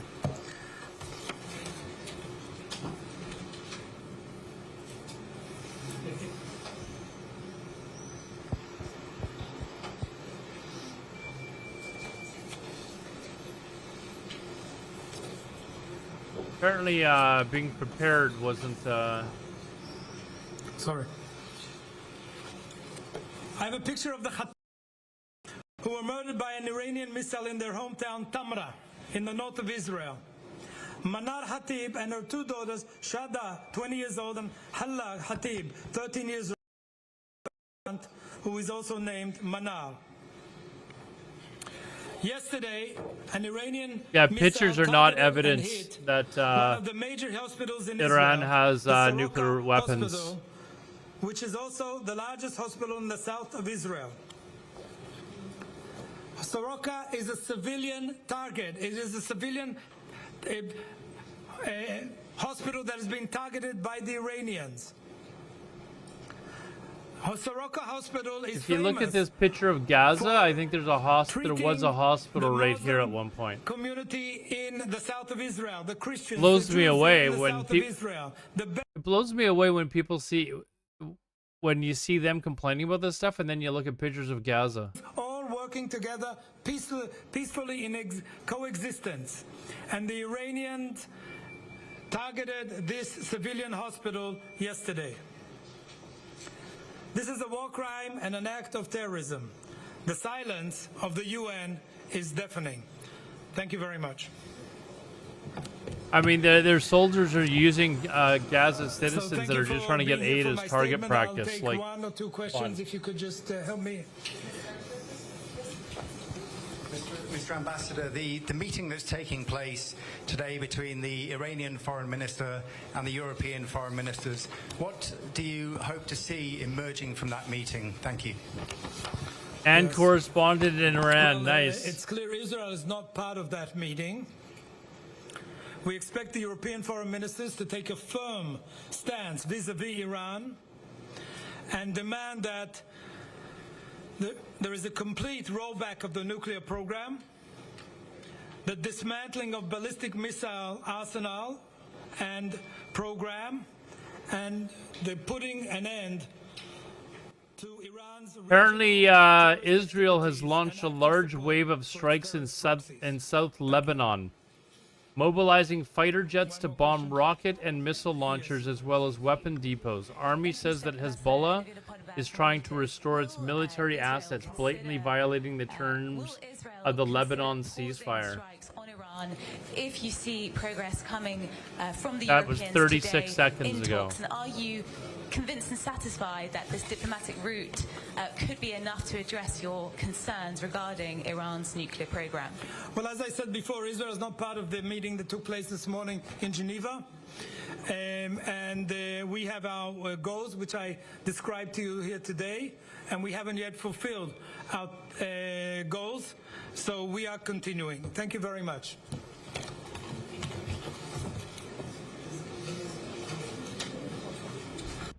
All right, did want to bring you those comments after we heard from Iran's foreign minister there. Speaking Yeah, to the they're United attacking Nations military in Geneva, targets as the in foreign minister Lebanon, does meet apparently. with his European counterparts. We also had that separate news conference that did take place with the Israeli ambassador to the United Nations there over in Geneva.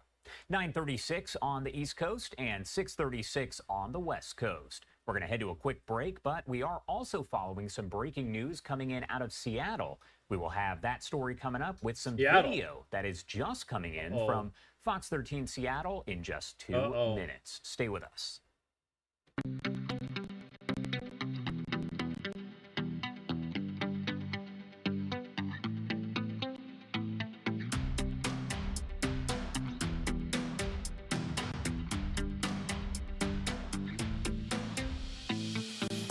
Yeah, Israel's now attacking Seattle.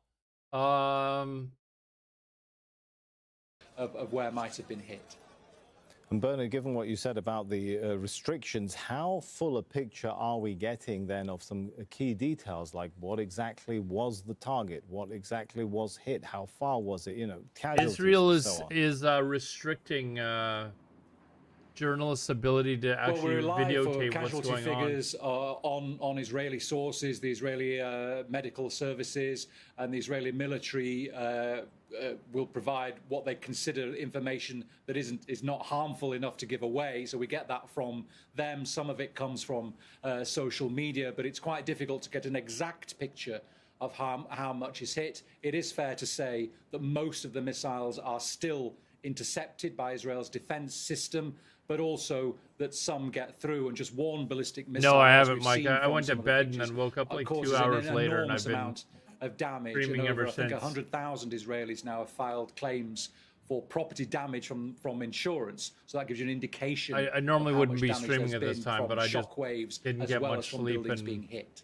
and then missiles started Bernard launching, Smith and I'm there, like, you know live what? from Amman. I'm not going to sleep now. I may as well stream. Well, David DeRoche is a professor at the National Defense University and a former Pentagon official. He said Iran is changing its tactics on its strikes. Here, let me just read something for you guys. This just came up less than a minute ago. We have just reported Israeli officials are saying Trump is close to a decision amid increasing reports that the U.S. is approaching involvement in the conflict. Israeli officials who have spoken with administration officials in the last day say that Trump is actually close to ordering the U.S. military to join Israel. Despite the White House's statement that the president will decide within 2 weeks, Israel claims that the decision will be made in the coming days, with senior military officials reporting on preliminary steps by the Americans, closer coordination. Then there's another report of IDF striking Hezbollah. I already mentioned that.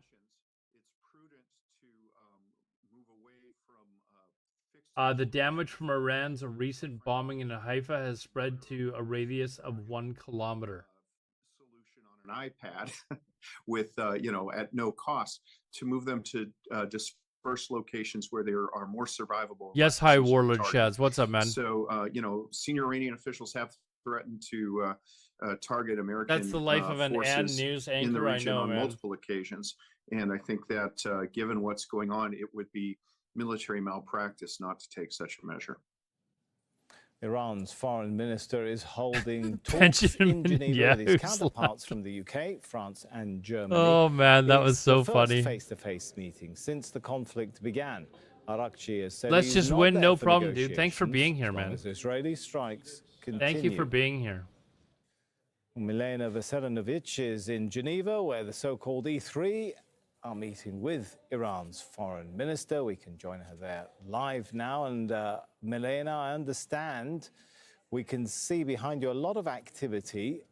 Is indicative that that meeting has wrapped up? Oh, what's going on now? It seems that the talks have wrapped, Sami, and we're expecting a statement from the European diplomats shortly. We will bring that to you live as soon as those delegations walk out. Now, we haven't heard much from them about how talks have been going today. I know they went into it with optimism, trying to seize on that 2-week window of diplomacy that US President Donald Trump has given them. And that 2-week window also gave the talks here in Geneva on Friday added urgency. Did feel like potentially a last-ditch attempt to revive dialogue and prevent the US from joining this conflict and hitting Iran. What we do know already is a little bit about what the Iranians think about how the talks went today, and that's via the Iranian state media. They said that the talks went in a respectful and serious manner. They also said that they were open to continuing dialogue. Now, the issue here is that the US and the European nations who were here at the table today on Friday, 8 to 10 jets flying over your house here in Denmark. There have been reports of jets flying from the UK heading towards the Middle East, like fighter jets escorting American cargo planes. Today. It's hard to see how both sides would move away from their deadlock, but hopefully we will hear more about that shortly once those foreign ministers from the European nations come out and brief us. Now, we've also heard from the Iranians that while the talks were conducted in a respectful and serious manner, there were bits of them that needed further clarifications, they said, in order to pave the way for diplomacy. Now, that is scant on detail, but it does tell you, if you read between the lines, that certainly there have been some major differences on display at these talks today. Now, we also know that Western diplomats wanted the issue of the ballistic missiles, Iran's ballistic missile program, to be on the table, to be curbed. This is something that Iranians, again, have been very much against and saying that they shouldn't even be talking about this. It shouldn't be discussed. It shouldn't be on the table. It wasn't part of the 2015 nuclear deal signed by Obama administration. So it is quite hard to see what kind of progress was made today, but hopefully we will learn more about that quite shortly. And Milena, as I should point out as we're talking to you, we've got live pictures coming in at a different angle that show this scrum of reporters with what looks like a little area. If that gentleman moves a bit, you can see the microphone set up. There is a little bit of a barricade there, so that's indicative, we hope, that in any moment now those foreign ministers are going to emerge from that meeting, and before they zip off to any kind of other location, that they will give a few statements and talk to the press about what's been happening. Milena, just try and help us to put the pieces of the diplomatic puzzle together here. We heard earlier talk from the US about Donald Trump will make the decision within a couple of weeks. And we have now this meeting in Geneva. Are we safe to assume that there is something of a diplomatic process for the next 2 weeks that's going to go on, that we won't be surprised that on the eve of another round of talks of a new strike on Iran, or is nothing of that sort being clarified? I want to make a point here. I want to wait till she talks. Well, I think what we need to say first is that 2-week deadline proposed by US President Donald Trump, the 2-week window of diplomacy. There is a caveat there that Donald Trump can decide to either shorten or expand that window. And he will probably make that decision based on what was discussed here today in Geneva between these European diplomats and the Iranian foreign minister once these diplomats brief his administration. Now, of course, this felt like a really urgent meeting to try to prevent the escalation of hostilities from engulfing the further region, from trying to prevent the US from entering this conflict as well, which could really leave dire consequences on that region in the Middle East, the wider Middle East. And the Europeans did come in with a certain level of at least outward confidence that they can step in and put a dampener on the situation. Now, these three countries, France, Germany, and the UK, they were deeply involved in World War III will kick off. The original Iran nuclear deal that was signed in 2015 This is by the Obama administration. one of those moments in life where that US President Donald Trump see you later, pulled out Zepeth. of during This is one of his those moments in first life where term you'll in 2018, remember. but because they were so deeply involved with the I think they'll first figure agreement, something the out, foreign but ministers of France, Germany, and the UK believed that they could come here to Geneva, they could talk to Iranian foreign minister and present themselves as credible intermediaries. But in reality, their position is fully aligned with the position of the United States, and that is that they require Iran not to do any enrichment of uranium on their soil whatsoever. Again, this is a position that Iran has already numerous times said for over 20 years, will not yeah. comply with, because they say that prevents them from what they say is their right to use nuclear power in civilian purposes. Now, just to paint you a picture of the only way we have a world war is if the US attacks and Russia and China retaliate. UK Foreign Secretary David Lammy flew to Otherwise, Washington on it's just Thursday, going to be where a he very had quick talks fight. with his counterpart, the US counterpart Marco Rubio. He also met with Donald Trump's Middle East envoy, Steve Witkoff, and he would have been bringing those messages from there to the talks in Geneva today. All right, Milena, thanks so much for updating us on how things are looking at this point. We'll come back to you in a little bit when perhaps we have some statements ongoing. Milena Veselinovic there from Geneva. Now, the UN Security Council is holding an emergency session on the Israel-Iran conflict. Secretary General Antonio Guterres, well, he opened the meeting by saying Okay, so we watched that. What I was gonna say is it is interesting that America's moving in all of these munitions, planes, whatever, in order to I don't know if they're using it as a sign of strength or to, I don't know, threaten Iran to get into peace talks. But I'm actually really wondering if it's gonna bother Trump if they get a deal done and he's not to involved. inspectors of the IAEA as the United Nations technical agency in this field. For all of that to be possible, I appeal for an end to the fighting and the return to serious negotiations. All right, let's take you back Uh-oh, to here we go. Geneva. Live. Where diplomats are speaking. Breaking after that news, meeting breaking between news. Foreign ministers of Iran and their European counterparts. Let's listen in. Give a very brief statement. Für die Bundesregierung möchte ich erklären, dass wir froh sind, dass wir heute sehr ernsthafte Gespräche führen konnten mit unserem iranischen Kollegen. Die ganze Region ist in einer außerordentlich kritischen Situation und es ist unser gemeinsames Bestreben, eine weitere Eskalation zu vermeiden und in Verhandlungen weiterzukommen. Das gute Ergebnis heute ist, dass wir den Raum verlassen mit dem Eindruck, dass die iranische Seite grundsätzlich bereit ist, über alle wichtigen Fragen weiter zu sprechen. All right, we're obviously looking at live pictures coming out of Geneva, where the German My German's not Minister quite good Johann enough in order Wadephul to is speaking following translate that. talks with his Iranian counterpart Abbas Araghchi. He's flanked by the foreign ministers of the United Kingdom and France there. Let's go to Milena Veselinovic. She's in Geneva. So, Milena, just give us a gist of the messaging that's coming out. What are you hearing following that meeting, which is just wrapped up? No, stay on him. Like they're gonna translate this.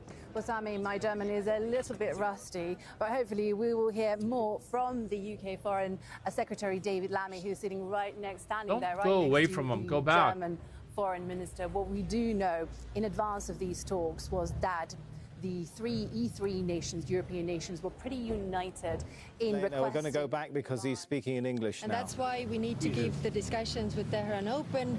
We agreed that we will discuss nuclear, but also broader issues that we have, and keep the discussions open. So I would Did you make any progress?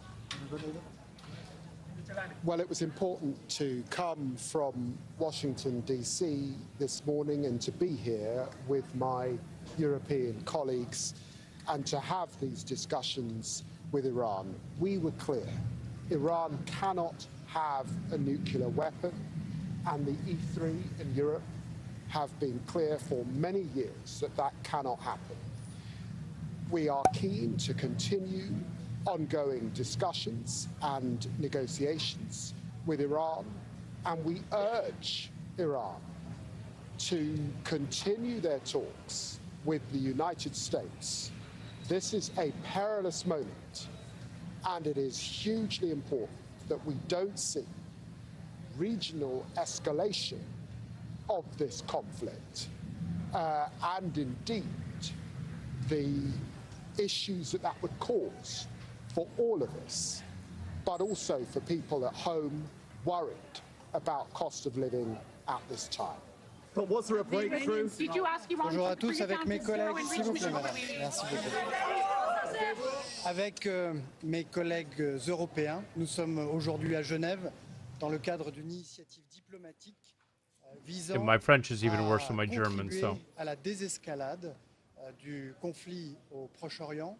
All right, let's bring in Milena Veselinovic. She's standing by live for us. So from the lines dropping there, Milena, it doesn't sound like there has been a lot of progress, a breakthrough on some of the key issues which have been an issue in past talks, right?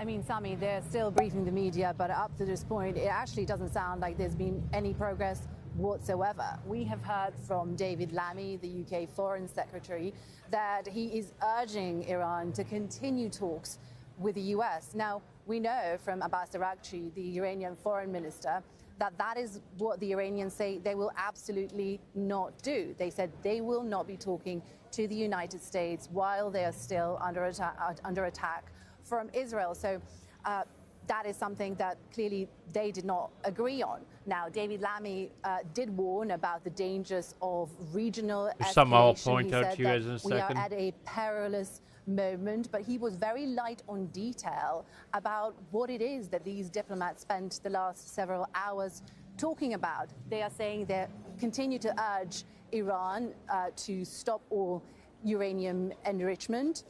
There isn't anything about any kind of a perhaps creative solution that could bring the two sides back from the brink. It's the same issues, it's that same deadlock that we had throughout the months that Iran was negotiating with the US. So they did say they urged Iran to continue their dialogue, but at this point, how that will happen is unclear.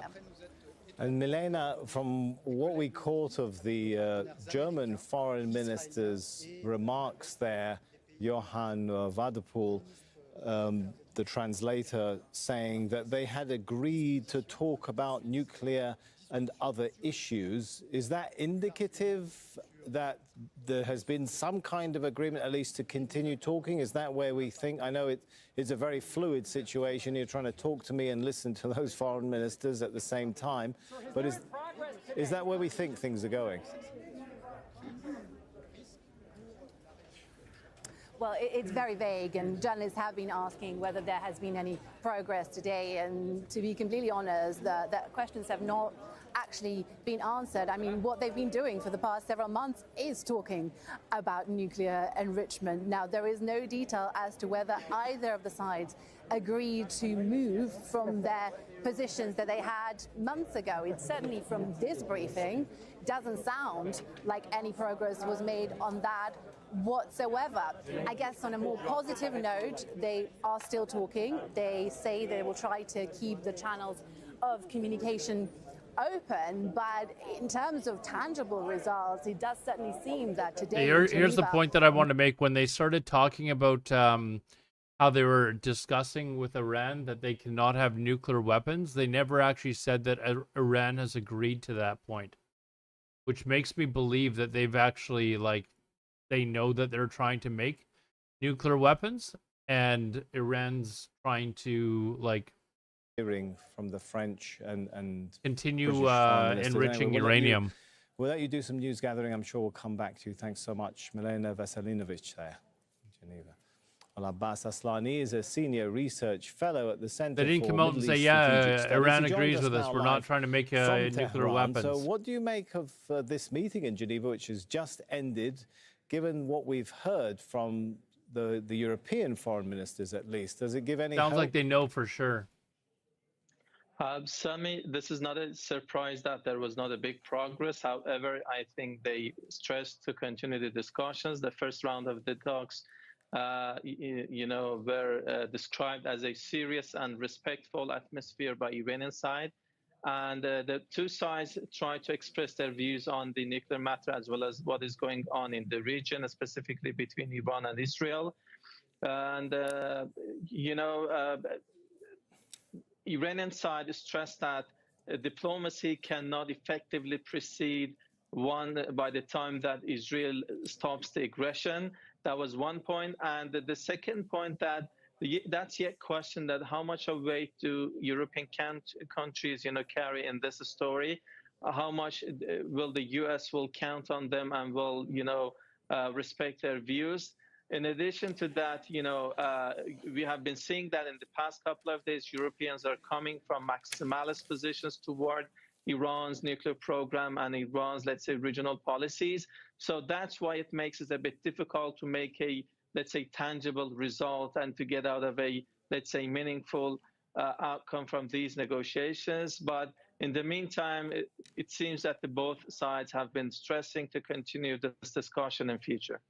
What we heard from the French foreign minister is that they are urging Iran to enter into negotiations. They think these diplomatic talks should lead to negotiations. Any chance that you see Iran would be willing to engage directly with the US briefly while, the Israeli attacks continue? Sami, the negotiations were in fact in place. Iran and the US were supposed to begin the talks that Israel disrupted the process. And but at the time that there were, diplomatic channels and, exchanges happening, trying to use political pressure as well as military tools in order to Anyone get more else, anyone concessions, new having makes nukes the is a talks bad idea. I complicated don't care and, which country it can is. somehow exacerbate the situation. Could be But Canada, at the time and that the Europeans those were crazy Canadians shouldn't have seeing them for themselves sure. sidelined in Iran and US talks, now they are seeing this as an opportunity to revive their position and to play a more active role. And that's why this is important for them. But by the time that the conflict is ongoing, I think there cannot be a meaningful outcome for these discussions. Right, I'm afraid we're running US out of time. I apologize. Abbas Aslani there from the Center for Middle East Strategic Studies. At least 70 Palestinians have been killed by Israeli forces in Gaza on Friday morning. Most were waiting for I don't food think they're that parcels far near away, the Netzarim Mike. corridor. Thursday, 16 If North Korea Palestinian can aid seekers were make killed them, in the same area. Iran could make the them. attacks took place at a distribution point run by the US and Israeli-backed Gaza Humanitarian Foundation. Look at this, some guys on the floor organization getting took treatment. over aid operations in May after Israel blocked all UN agencies from delivering food. Hani Mahmoud is in Gaza City with the latest. Crazy. Many of the tanks is stationed, unfortunately and tragically enough, next to the GHF, the Gaza. We did watch this earlier, though. Let's see. Look, I mean, there's a difference between intentionality and capacity. I mean, the US intelligence, as the IAEA, as many others, have always assessed that, of course, the Iranians had the capability to build a nuclear bomb. All that was missing was the decision. Iran's own officials have said so since December 2020, starting with the Minister of Intelligence, who said, of course, we have all of the parts for a bomb, we just haven't made the decision yet. So in a way, of course, it was a question of, is this decision going to come? There were some developments in Iran the last 3 months that could be interpreted as furthering their negotiation position with the US, i.e. a speed up in enrichment, a increase in the number of missile tests in the country until last week. Obviously, Iran's ballistic missiles towards an aim are more advanced than Korea's. Toward that aim, right? But it would still, according to many experts, take And years Korea for them still to have has the means nuclear to actually weapons. deliver a bomb. Well, I mean, this is more of an art than a science, right? So until 2003, they were working on a warhead design. They had modified the tip of the Sharp 3 to actually fit an implosion device. So the technical work had been done.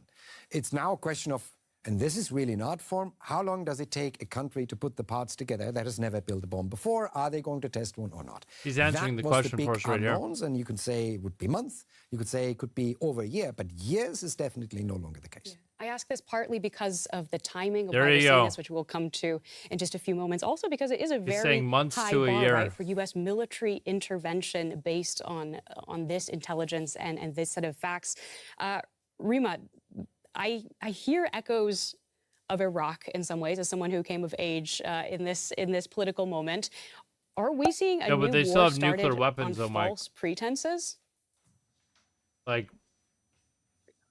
you mean by they might not be able to launch it against I mean, the U.S. by- right now, in the but they United definitely have States, nuclear weapons. You know, fears of weapons of mass destruction that could then drive the United States into a conflict without a clear game plan and a clear end for it. It would appear that Absolutely, Iran has absolutely so, missiles and I that think we've been could hit hearing Europe a lot probably. of rhetorics in the past few days about different kinds of statements that And actually it's very clear don't that, help in that or they made it sense. very We've clear just that they heard, want to wipe President Israel Trump, off the map, saying that and they're he's obviously able to still hit thinking Israel. about So how to react. And we also had Khamenei speaking yesterday, and I think everyone is sensing this, and everyone is. Nosferatu, I haven't been Iranians lately. have No. the memories of the 8 years of war between Iran and Iraq still haunting them.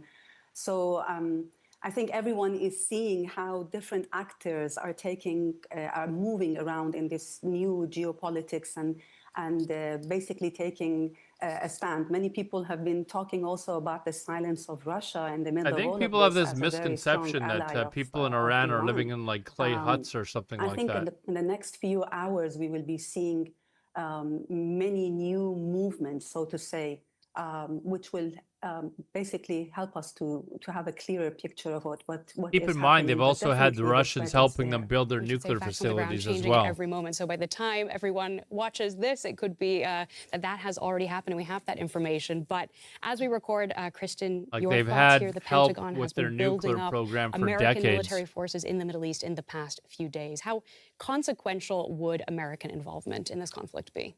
Well, first of all, Donald Trump promised not to engage in any war, but to end wars. So this was his promise to make America great again, not to Probably the invest most its developed money country in in the the Middle. Middle I East. mean, So he's kind of breaking this. He's aside trying from Israel, to explain now that he was always against the Iranian bomb, and now was the moment to prevent this. The big question is, if you enter a war, how are you there's going to some stop this? oil What's the political countries plan that behind would it? Is it argue going for with that regime as change well. in Iran?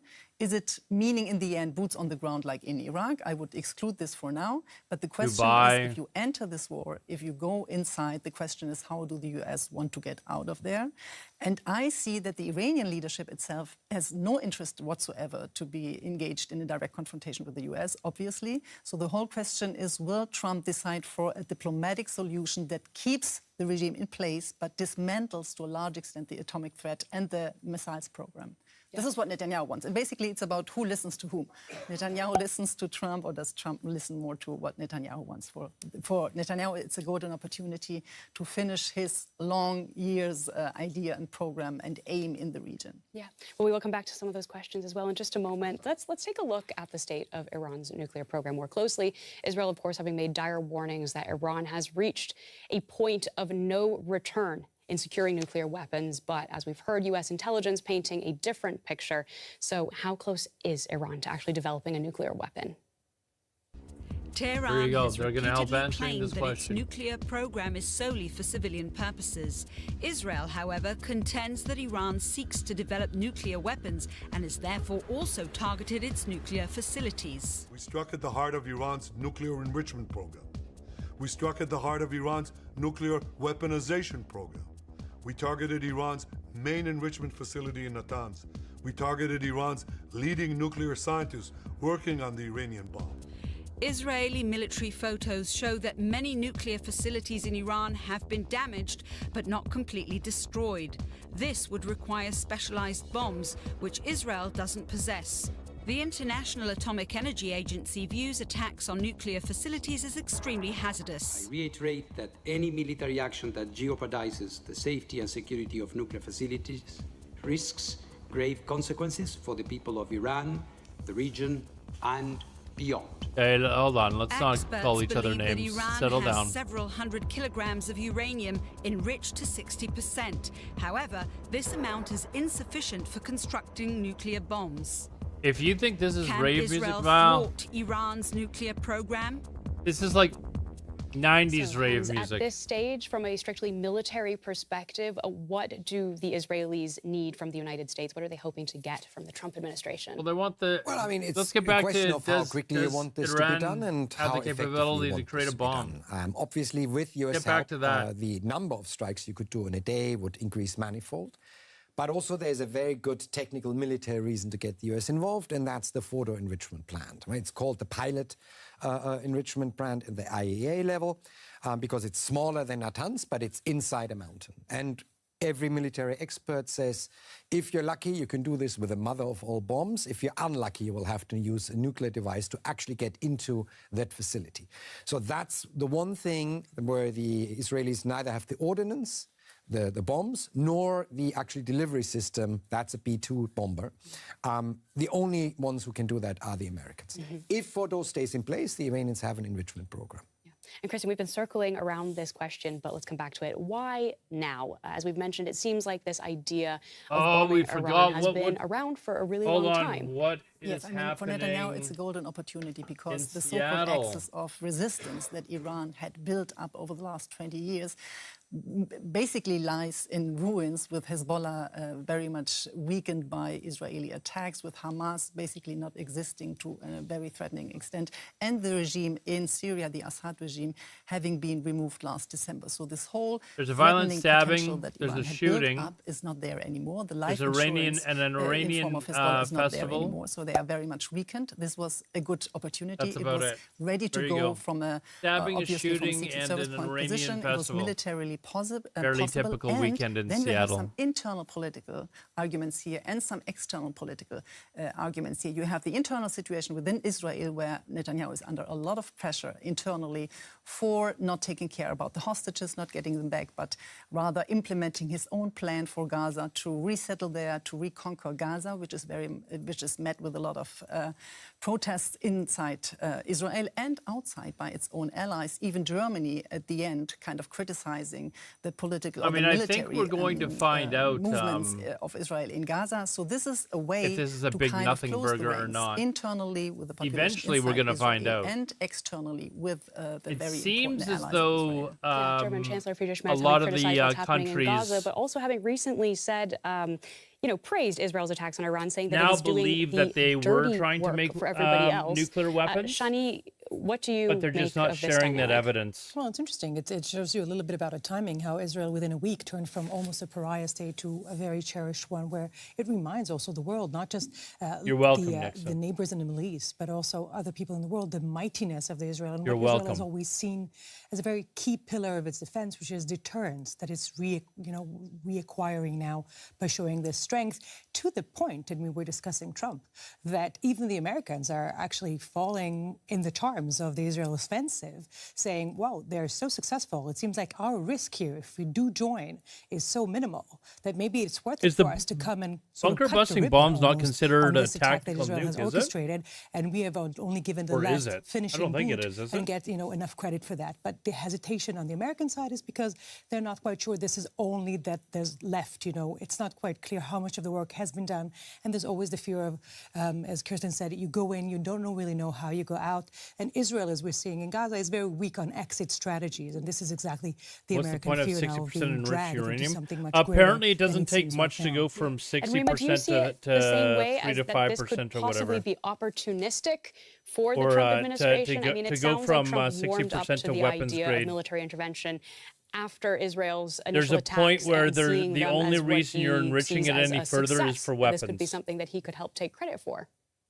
And that's what they're. I think so too, That's what the because issue he is. actually started all of this by saying that he doesn't want a war.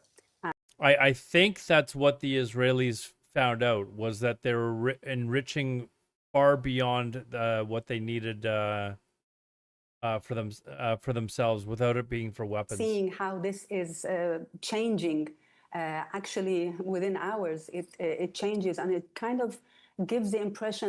I would like to go back to what happened yesterday, because it seemed like everything was actually very clear. But I think with Khamenei coming and partially speaking and partially his words were read by someone, I think something has changed. Oh, it's got to be. What time is it there, now? and, It's I 8:30. It's think got to be. Yeah, it is. basically, It's nighttime there now too. What is at risk But right you know now what's- is what will also happen. The missiles have been launching during the daytime now, though. Although Israel has been sending fighter jets over there during nighttime,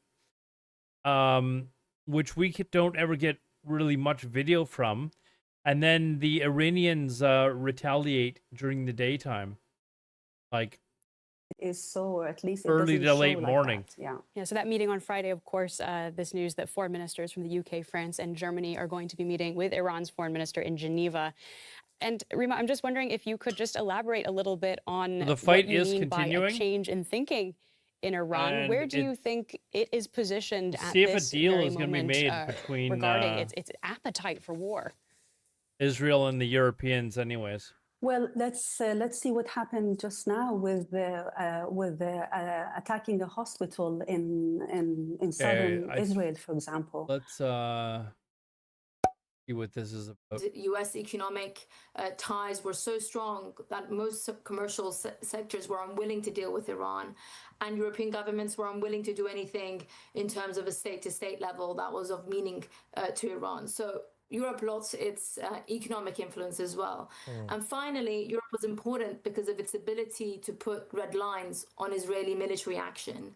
And unfortunately, from everything we've seen from Gaza to Lebanon to Syria and now in Iran, is that it's only really the United States that perhaps, and I'll put in brackets here, perhaps could put some caps on the Netanyahu government in terms of its military aggression abroad.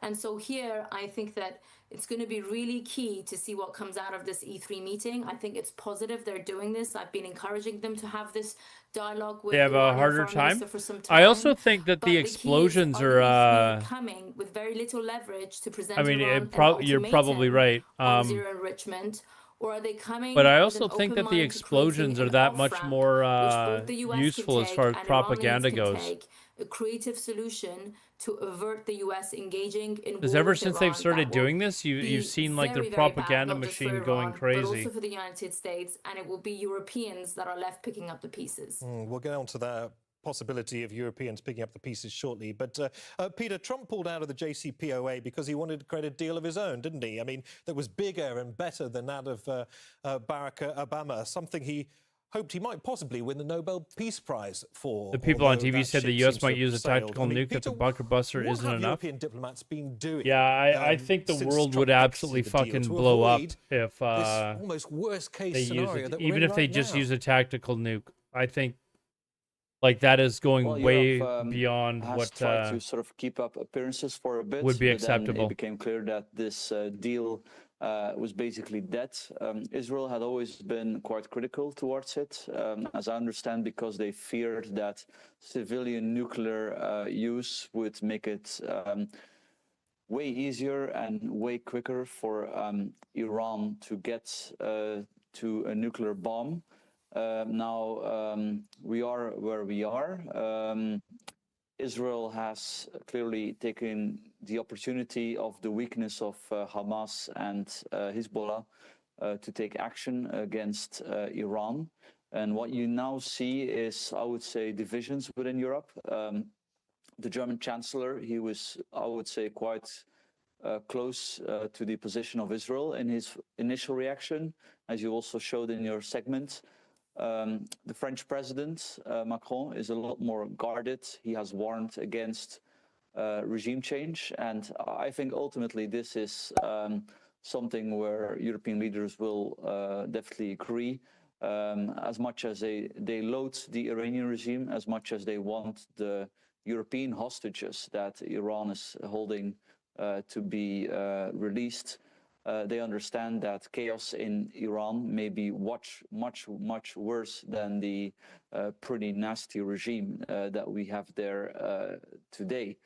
Now, do they have much influence on Donald Trump? Not at all. Iran has just come out saying that they are willing to listen and work with European diplomats, that they don't want to negotiate with the United States. So maybe there's a scope for Europe to get their feet between the door. But I wouldn't bet on it. All right. So Stephen, so the Iranians sound like they are willing to talk, they're willing to listen. But what about trust right now? It must be at an all-time low. I mean, until recently, of course, Iran had at least some experience when it comes to negotiating with the Trump administration indirectly, given multiple...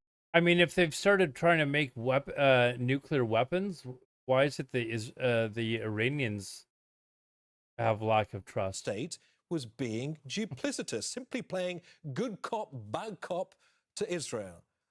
How difficult is it, Stephen, do you think, for the Europeans to salvage much-needed trust right now to help ease tensions with Iran? Well, I'm not sure I agree with that take. I don't think Iran's problem was trust with the United States.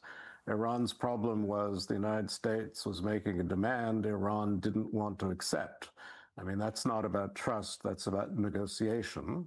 Donald Trump has used the prospect of military intervention as leverage to try to get Iran to the table in a more conciliatory This is why he's fashion. bringing all the Now, military Iran in. has always said it's willing to talk. It has never left the table. It does see negotiations as the easiest way to extricate itself from this war, because, as they keep saying, we don't want to talk until there's a ceasefire. We won't talk about our nuclear program until there's a ceasefire. Well, unless they're talking about a nuclear program, the war is going to continue.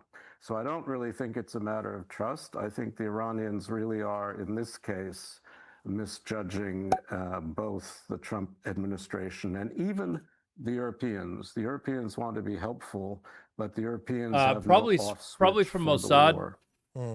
Agents, I'll Mike. come to you in a second, but I want to put a question quickly. So it's to obvious Peter. why Peter, they do you can't think the just EU feels any obligation like show the to, public, I guess, in some way. Washington if They'd the be United risking States does people's decide lives. to go ahead and strike Iran, or perhaps if American troops are attacked by Iran? But I mean, we need to see something. I do think if there would be a confrontation between Iran and the US, that you will see European powers, certainly the UK, but also France, siding with the US. The question is, to what extent would they back up aggressive US action against Iran? The French president has pointed out that it's very difficult to know where that uranium is in Iran. So even if you would deploy tactical nuclear weapons, which was sort of reported, rumored, I'm not sure how reliable that is, but even then you have to know, where it is. So I would say, yeah, Europe will back up to the extent that it is defensive. Ellie, I mean, you're in London. I mean, the possibility of US direct involvement puts the UK in an extremely tight spot, doesn't it? Given America's so-called bunker-busting bombs that may be used to hit Iranian nuclear targets are currently stationed together with American B-2 bombers in Diego Garcia in the Chagos Islands at a base that's partly shared between the US and the UK. Presumably, the UK could end up facilitating US bombing sorties. I mean, does that sound like something the United Kingdom, Ellie, has the capacity to say no to?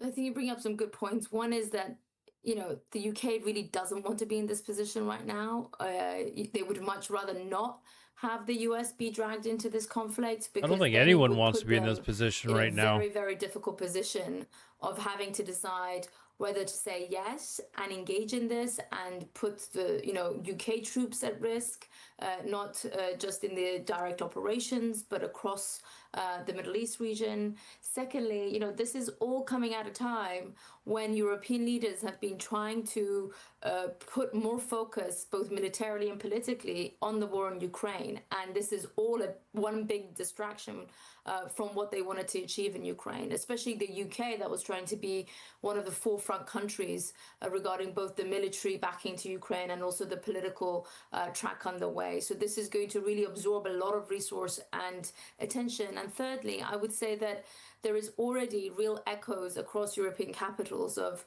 my goodness, is this another 2003 Iraq invasion moment where Jesus, the US, man. based on possibly Some of you, I think, intelligence, are maybe as even was the too case young in to remember that. 2003, Maybe not drags Mike. a whole bunch of I European think Mike countries remembers it. down with it in a unwinnable war, essentially, with a country of over 90 Nixon million was like people. I mean, 5. this is not this is double the size of Iraq at the time of the invasion. We're not talking about a non-state actor like Hezbollah or Hamas. We're talking about a nation state here. Right. And there's a real fear here that You're don't just go 33, in and remember? strike on a short runway. Nixon, to how throw old were Iran you? back, but that this might be a prolonged war that drags the US in for weeks, if not for months. Stephen, I wonder if we can talk about how united or divided the Europeans I remember are the at moment. When 19, Israel was it began 90, bombing 91 Iran, EU invasion? President Ursula von der Leyen was quick to You're back 26 Israel now? and call Netanyahu, maintaining that, quote, Israel has the right to defend itself. Iran So I pretty is much the main nailed it source then, of Nixon? regional instability. I mean, how helpful was it, do you think, Stephen, for the EU chief as head of an organisation that relies upon consensus, as we all So know, you are for. to unilaterally make a statement that black and white so early on? Well, it's a very difficult job she has. And, let's not pretend the European Union is actually united on much of anything. They don't agree on Ukraine. They don't agree on NATO. They don't agree on Iran. They don't agree on Israel. They don't even quite agree on Gaza. So it becomes a problem. Yeah, And Mike, I remember the exactly where I was on difficulty for 9/11 as well. Europeans is that Gaza is creating this enormous moral Crazy, like it queasiness. doesn't feel like There's it's this that long sense ago, but of it's being like dragged into the abyss already in this almost endless 25 years Gaza ago, war man. with so many dead, with no sense of an ending. I remember While at the same time, Europe is very committed, and the E3 is I remember walking into work. I was working at a retail store that we have here, but it had a sort of like an automotive garage attached to it. I remember walking in, and the manager for the garage was standing there watching the TV that he had, and he called me over and told me what had happened. And the first tower had literally just been hit like 5 minutes before. Hard to imagine Iran. What did I do? Well, I was at work, but everyone just stood around and watched the TV. Like we were, like nobody put in was the doing last anything. screws to a dirty bomb. So you have this ambivalence about Israel, but at the same time, there is, as Mert said in a blunt way, there is support for driving Iran's nuclear program backward toward a civilian or no enrichment at all, because Iran as a nuclear state That was is like just an unacceptable absolutely insane, to the West, to the US, like to Israel, to several the weeks, and then Europeans. So Okay, that's Ellie, the and then the ambivalence. war Steve, started you as mentioned- well. You mentioned Merz there. Ellie, back to you, because Frederick Merz also said that that Israel was doing the dirty work of Western countries. I mean, dirty work seems to imply something nefarious, potentially illegal even. What does that say to you Serving about the United States? some Oh, really? perceptions in European governments towards Iran? Yeah, Shinraz. So there is no doubt, as we've already discussed, there's a lot can of bad imagine. blood between Europe and I Iran was right now, and a 25 whole at the host time of when it issues, happened. from their support to Russia in Ukraine, the detention of Actually, detainees, 26, but what Iran has been who's doing, counting? escalating on the nuclear program. But the problem is, you know, Europe could walk and chew gum at the same time. It could hold Iran accountable for all of those bad behaviors across the board. That was so but it long could ago. World also of Warcraft rightfully wasn't even condemn out yet. Israeli action that is breaching international law. How Israel crazy has is gone that? in That's how long and ago is that was. striking nuclear facilities that are protected under the IAEA. These are protected by conventions that European governments, including Germany, has signed up to. Uh-oh, breaking Let's news. take you to Geneva to listen to the Iranian foreign minister. Against the regime,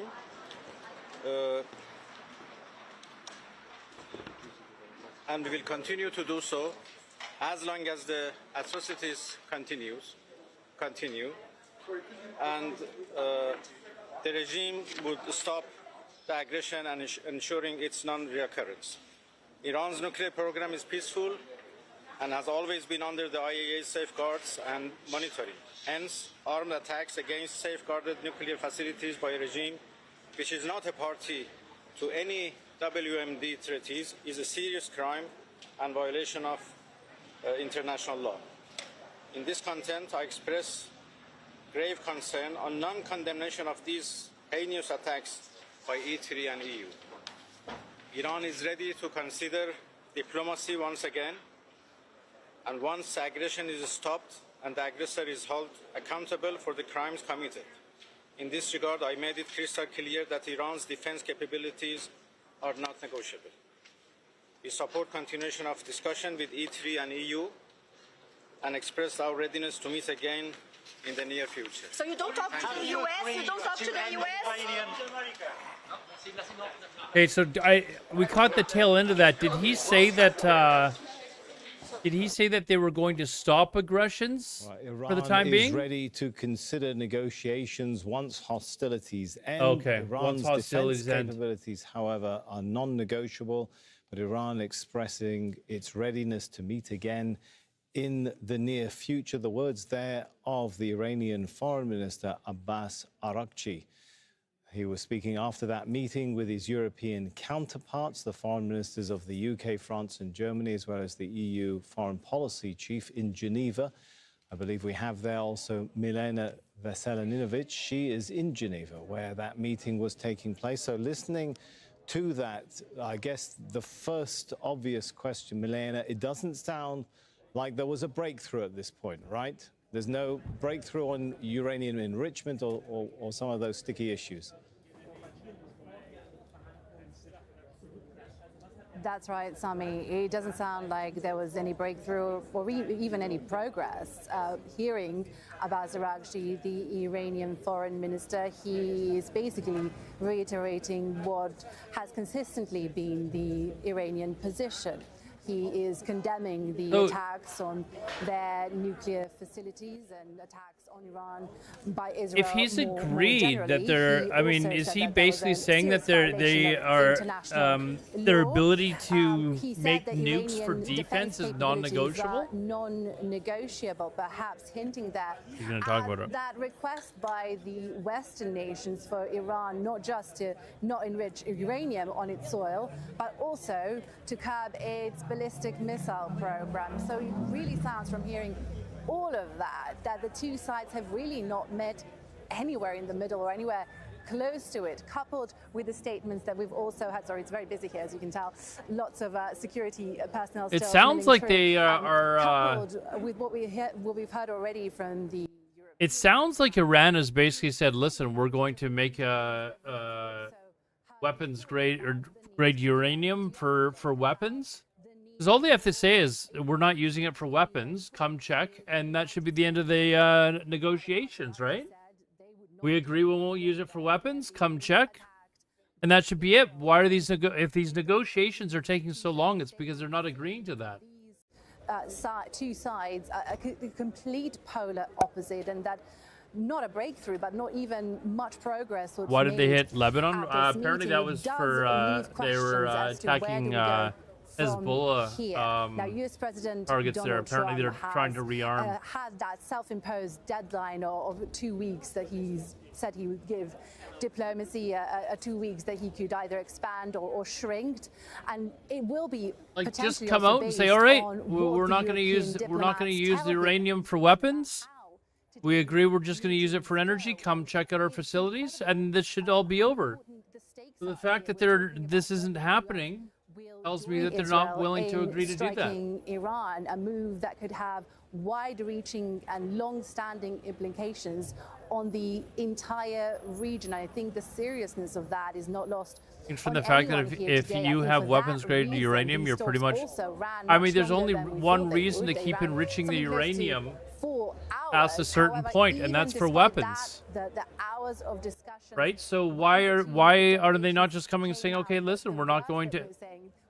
Like the fact that they actually are negotiating proves that, like, to me, at that point now it proves that they've gone past the we'll leave it there. Thanks. The enrichment to point our that they need, correspondent, and they're trying to enrich Veselinovic further to get in Geneva, weapons-grade uranium. meeting between the Iranian foreign minister and his counterparts from France, Germany. Otherwise, the UK, negotiations would be over. They'd just be like, "Yeah, we're not doing that. Come check it out." Of course, that and that would be the end of comes this. at a very sensitive time as both Israel and Iran exchange attacks and exchange fire. We've had a wave of Iranian rocket fire today that targeted a number of parts of Israel, from Tel Aviv in the north to Beersheba in the south. We will be bringing, these are some of the latest pictures that came in today in the aftermath of those attacks. We will bring you more details on this story and all the others we're following in just a couple of minutes at the top of the hour, so do stay with us here on Al Jazeera.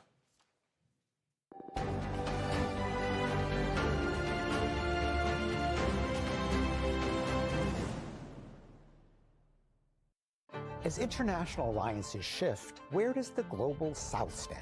And what is its vision for human rights? So there you go. We'll have to see whether or not the U.S. has the patience, or if Israel convinces them, no, they're just stalling. Chair of the Hague Group, Varsha Gandhi Kota Nelukla. When we've tried to band together, they're called cartels. When the North tries to band together, they're of course clubs. Right. Reframe on Al Jazeera. I mean, I don't know, dude. The Iranian regime having nuclear weapons is a pretty scary thought, especially since they've said many times that their goal is to wipe Israel off the map. Lebanon, which is overwhelmed with patients who've been injured by the Israeli military as they were trying to return back To me, it's more frightening that Iran has it. Agreement, which was brokered by the United States. It all started with the advice. Israel's Channel 13 News is reporting that Trump is close to ordering an attack. Based internationally. We could see it that much sooner than solution to the conflict. In fact, quite the opposite, to be honest. What he's suggesting Survivor world, is that yeah, I these know. are not going to be talks in the sense that the Europeans might like them to, these French, German and British foreign ministers and the High Representative for Foreign Policy of the European You're going to have Union. to see if They would like Israel to have a breaks discussion off from about where this attacking goes. But Iran what at we the heard moment. from Foreign Minister Arachi Now that of, Iran has of said that they're Iran willing is to that they will negotiate not again. have proper discussions until their they stop country attacking. stops being bombed by the Israelis. But the reality that he's facing is that rather than that stopping happening, the consideration for the United States, for instance, is whether they will join in and use what are the big bombs that the Israelis want to be used, which are these bunker busters, which could hit nuclear targets in Iran and really end the nuclear program. We know from Donald Trump, he said he's going to have 2 weeks to consider this. But the Iranians will not get into any discussions until bombs stop falling on Iranian territory, and that doesn't look like it's going to happen anytime soon. And diplomats there in Geneva would very much like to avoid a scenario in which the U.S. gets more directly involved in the fighting. Do the Europeans have his ear on this? Yeah, I mean, that's the big question. Probably not. We heard from the British Prime Minister, David Lammy. He sort of saw that 2-week decision period that was set out by Donald Trump as a 2-week window for diplomacy. So the Europeans will be pleased that they have the foreign minister in meetings with them, that they are speaking directly to them, but they know that really the pressure that the Europeans need to put on is on Benjamin Netanyahu, whether he will change his decision and his plans with the continued bombings on Iran that mean that Iran are bombing Israeli targets heavily, as we heard earlier in the show, and Donald Trump, who pulled the United States out of the Iran nuclear deal, which all of these partners, the Europeans and indeed the Russians and the Chinese, signed on to try and prevent a nuclear weapon being created in Iran and getting promises from them. Donald Trump didn't think that that was fair, and he's since in recent days called for an unconditional surrender by the Iranians. It looks like diplomacy is very difficult at the moment. That's the reality. The Iranian foreign minister said that sort of upholding the narrative that what the Iranians say is that they're using the nuclear facilities for energy and not for a nuclear weapon. Frankly, the Israelis definitely don't believe that. The United States doesn't really believe it. And the honest truth is the Europeans probably don't believe it. I don't believe it either, because they would just say, come look, check out our facility. The negotiation would be over because they'd be like, we're not using it for weapons. Come check it out. The fact that they're steadfastly Thanks so much for that. not doing that leads me to believe that they're hiding something. Headlines around the world today. British lawmakers have narrowly approved a bill to allow terminally ill adults in England and Wales to choose to end their lives. The historic vote in Parliament brings the controversial end-of-life bill closer to becoming law. It must now be approved by Parliament's second chamber, the House of Lords. Salvage workers have raised the wreck of the super yacht that sank off the coast of Sicily during a storm last year. The accident killed UK tech mogul Mike Lynch, his daughter, and 5 others. Experts say the Bayesian 72-meter mast was part of the reason it sank within minutes.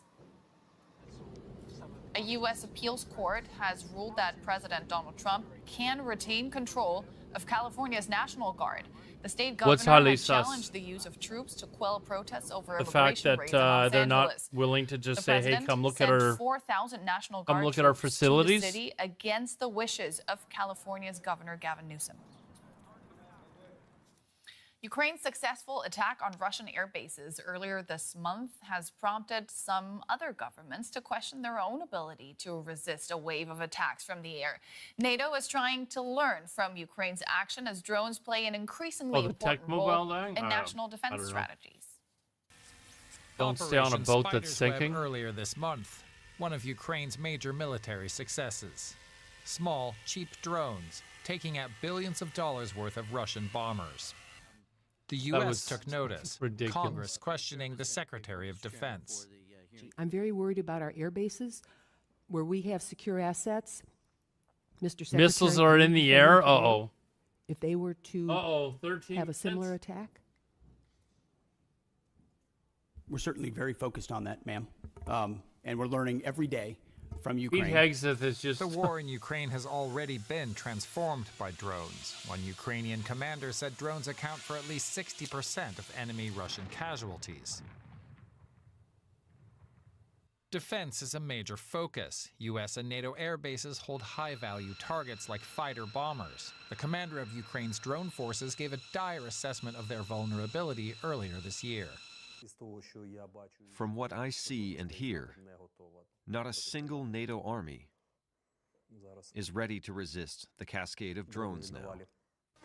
Hiding military assets is key. The wave of the 3+ future. years of war, That's how Ukraine wars has are going to be adapted fought to from the now on nearly with constant drones. presence of Russian drones, in part by using tree cover and camouflage to cover its assets near the front line.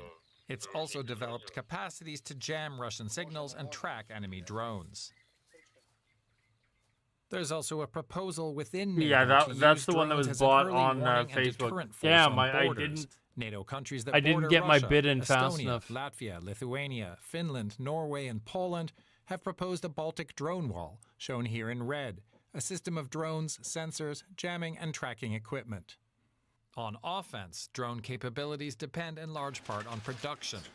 NATO doesn't release its own figures, but Ukraine has drastically ramped up its capacities and is set to produce 5 million drones this year. These guys are building Within them in, NATO, like Germany their is working closely with Ukraine on garages. drone development, and the EU says it's How many committed followers? to strengthening member countries' Like ability on Twitch? to produce drones.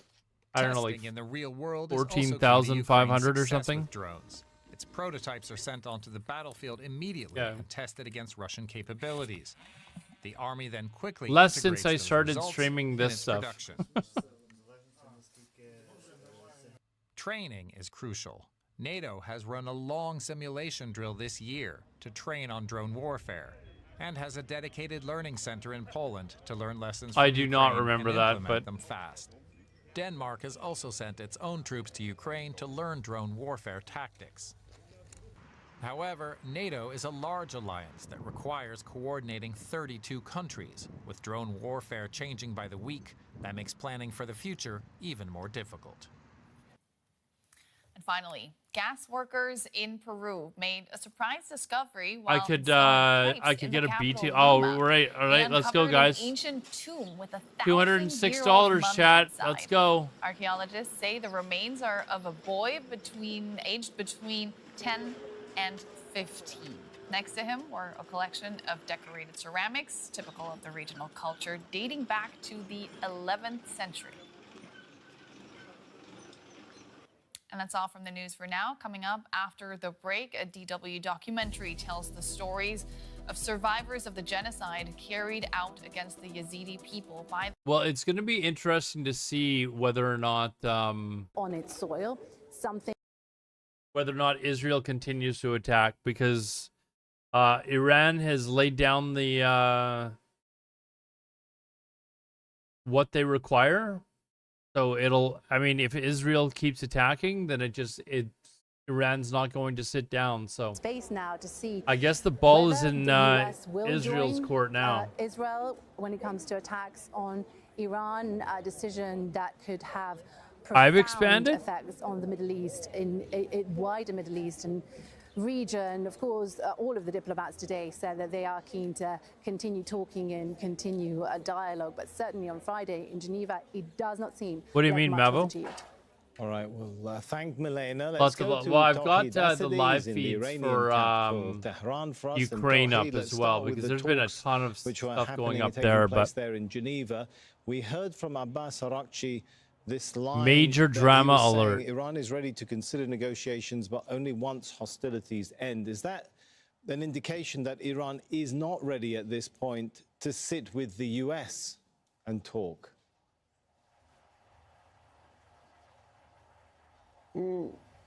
Well, we may say it's not that indication, Sami, but the message that we can hear from the Iranian side in this highly intricate situation where the country has been targeted on a daily basis, now on an hourly basis, Iran is trying to send out this clear message that it's not ready to close the door of diplomacy. But meanwhile, we see this, we hear this, and we speak to different officials here in Tehran, including the spokesperson of the government. The message that we hear from them is that while Iran is ready for negotiations, under this circumstance, the possibility for getting engaged in talks doesn't make sense for them as the country continues to be targeted. And they're saying that if they decide to step back, de-escalate, there is a possibility for Iran to get engaged in further diplomatic ways to settle down the issues. But on the other hand, what we hear from Iranian military officials is that we're going to strike back, stronger, and next answers are going to be more and more crushing, as the reality on the ground indicates that every time Iranians start to send the launch actually missiles You know, to the the Cypriot Israeli territories, they just use, won a giant more League and of more Ireland and recent was celebrating it on his technologies, more yacht when it advanced suddenly technologies sinks for showing no that clear if reason you wanna very go up, fast. we're The gonna crew go up. survived to And me. this is a sort of Highly tit for sus. tat strategy.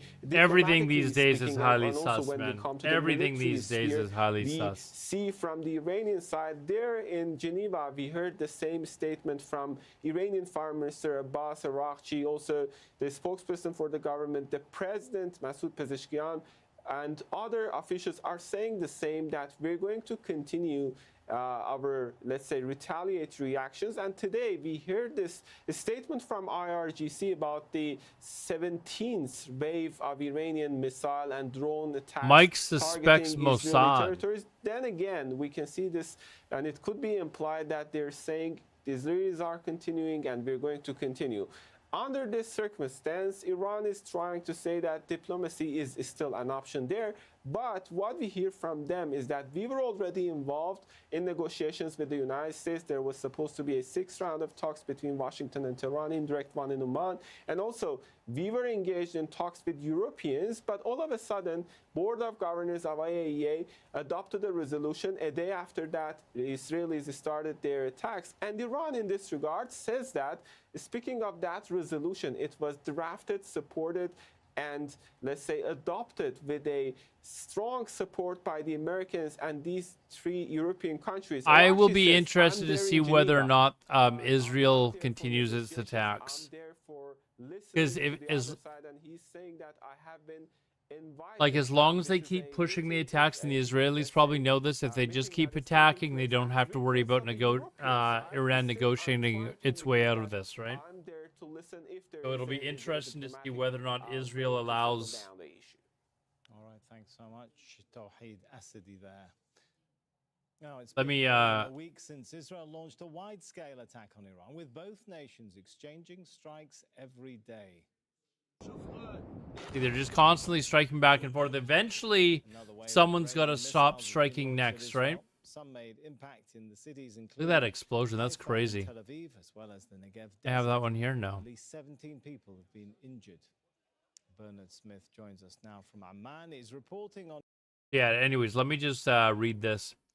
Iran's foreign minister Abbas Araghchi says he made clear to the European counterparts that defensive capabilities are not up for negotiation, but Tehran is prepared for more talks with Germany, France, Britain, and the EU in Geneva.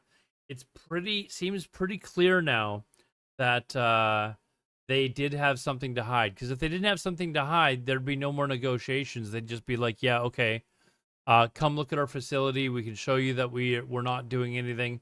But instead, there's some negotiation that's got to go on.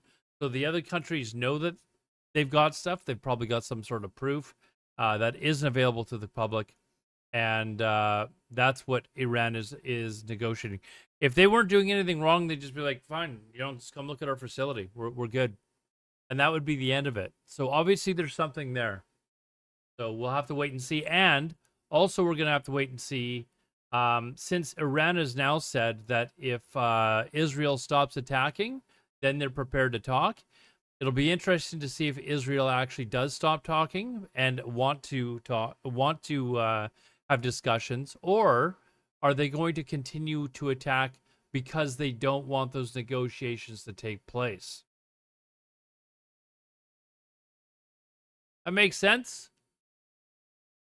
Russia must be loving all. I don't think Russia likes it at all, because they've got a lot of money invested with Iran. So I don't think that they like it at all, and they don't seem to have the money to help. They don't seem to have the money to help fund another war. So I definitely don't think Russia's liking this at all. Honestly, they should just go. I don't know that there would be people left after World War III, Mike. There might be nobody left to chill.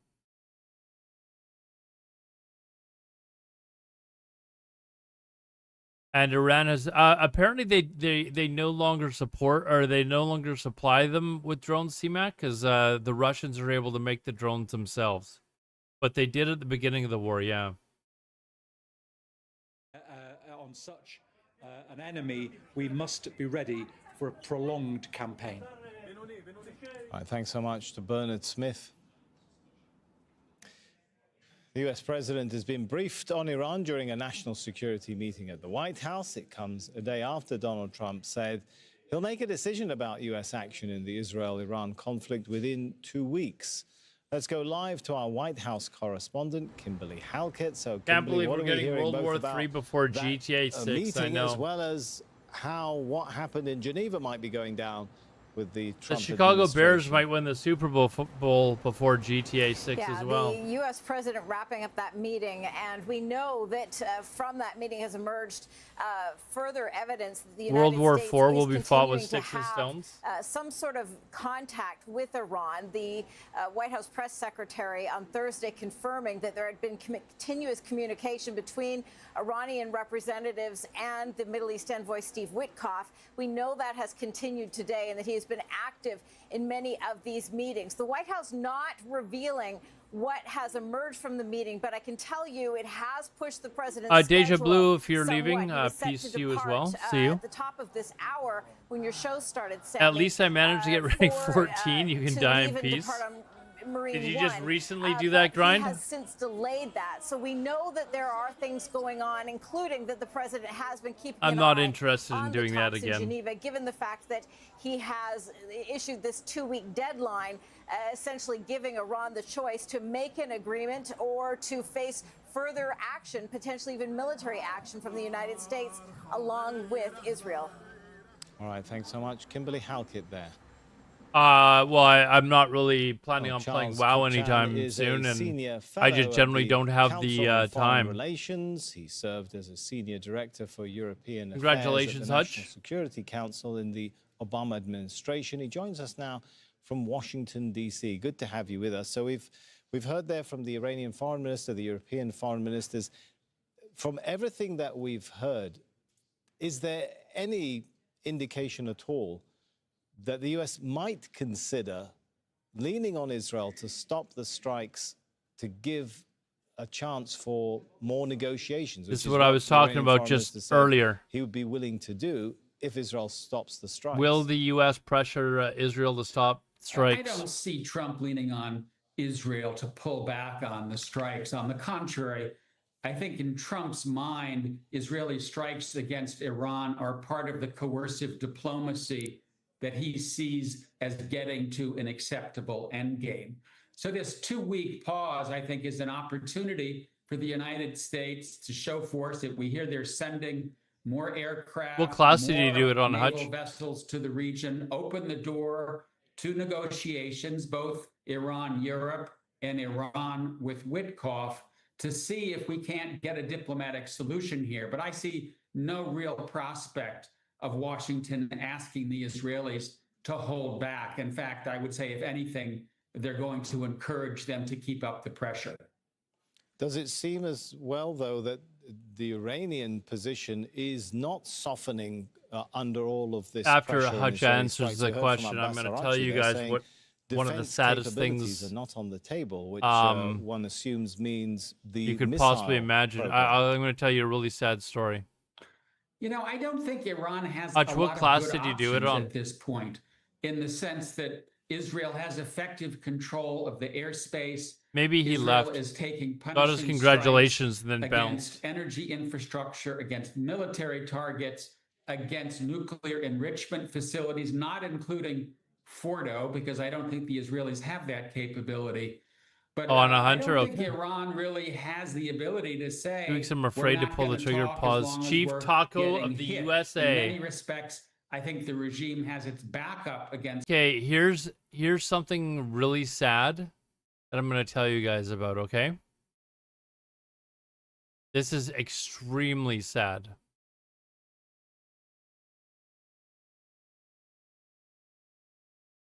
I don't even know how to tell you guys this. Here it goes. I'm just going to say it, okay? Nixon has confided in me that he's going to play mop. Nixon has actually confided in me he's actually going to play mop, which is the US. It doesn't get more sad than are that. Not stopping their strikes, but is there some kind of process that has begun here between Iran and the Europeans that the How US depressing will is let that? continue, or do you think it's likely we may wake up again in the middle of the night and find the US? I almost feel like you're a traitor, Nixon.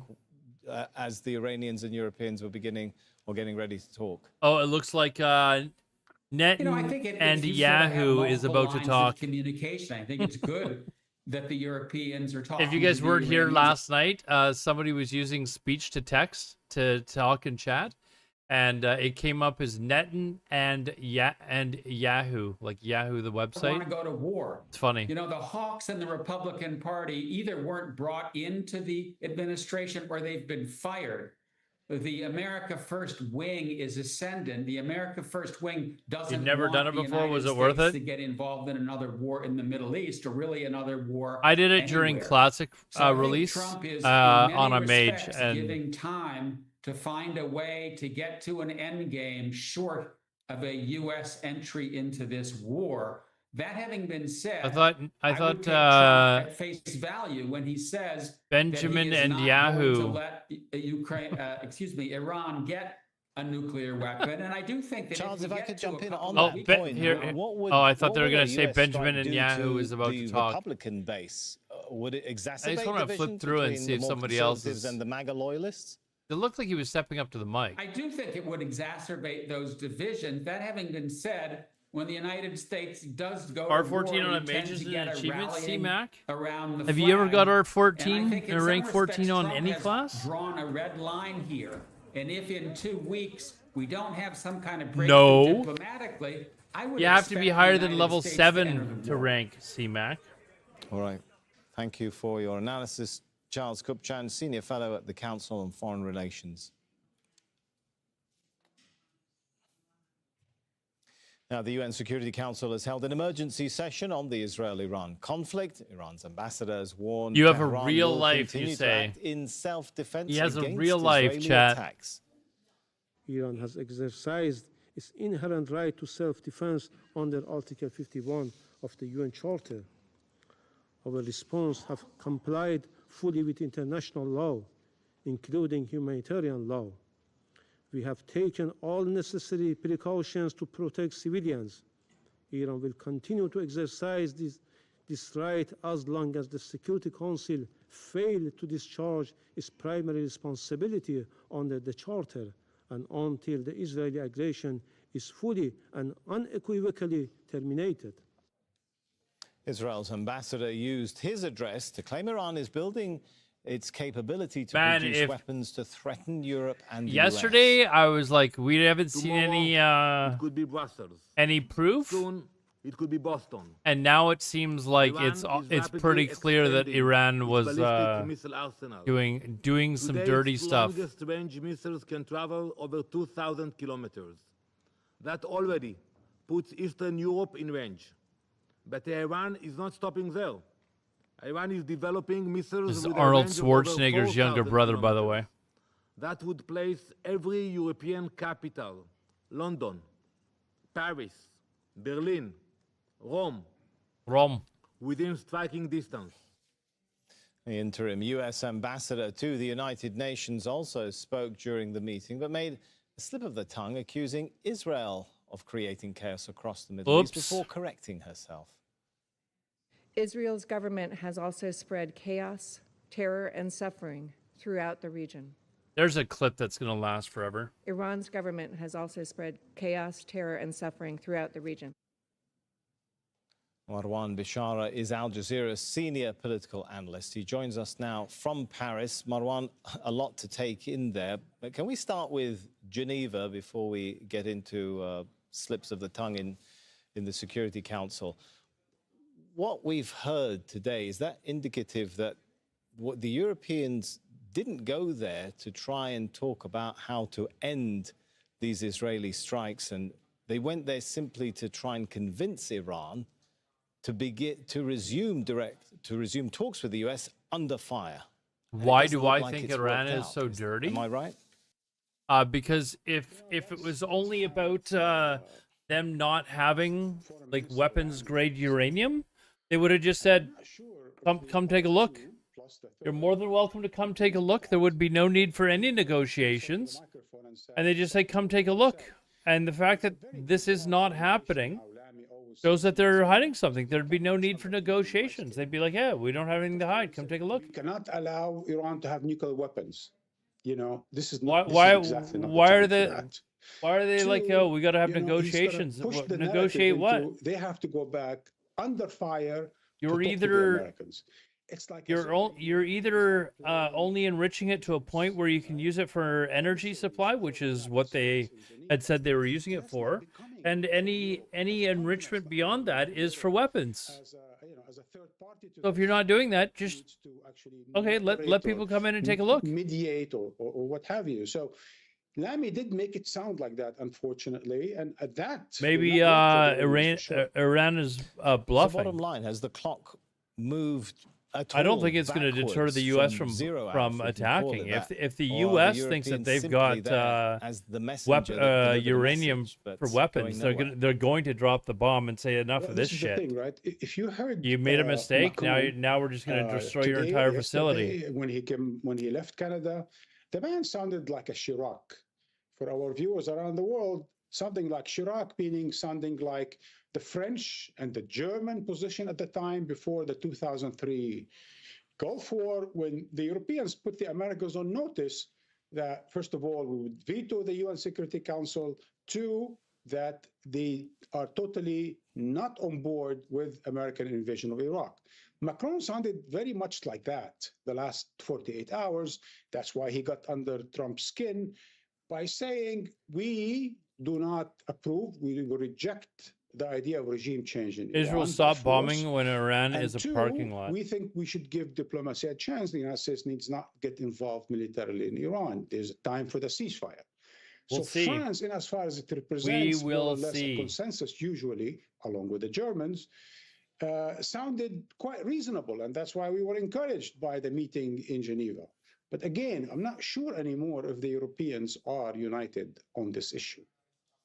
And taking in the big picture, what is this conflict really about? Because everything that the West talks about, Israel talks about of its grievance with Iran, you know, they talk about Iran as a potential nuclear threat or a real they probably consider that they should be allowed to have it since the U.S. and Israel has them, and it's a pretty hard point to argue. Not really. And not even a signature I mean, of the NPT. Not from everybody else's point of view.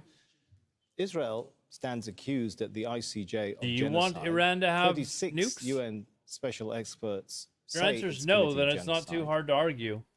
When you line up all of these, you know, they say it's a repressive government in I don't want Tehran. Canada to have nukes. Israel has been accused and documented as being a brutal occupation for decades. No, you don't want Iran to have Its nukes. prime Then it's not a minister hard is part. wanted by the Not a ICC. hard point So to I argue. guess my Then is question it? At the end of the day, Marwan, is this about like Iran's nuclear program, or is it about maintaining Western hegemony? So one thing first is that I think it's very important, the points you made. I think we probably need to always remind our viewers around the world, because even I and some of us continue to just forget, because there's so When will many the of U.S. those, force Israel to nuclear? They won't. charges that keep I've accumulating. answered and your even if question. we They cover will half not of them, force them to we do are that. fair enough. Uh, there's something very sloppy about this whole affair, right? It's very Orwellian in the sense that peace is war, wrong is right, right?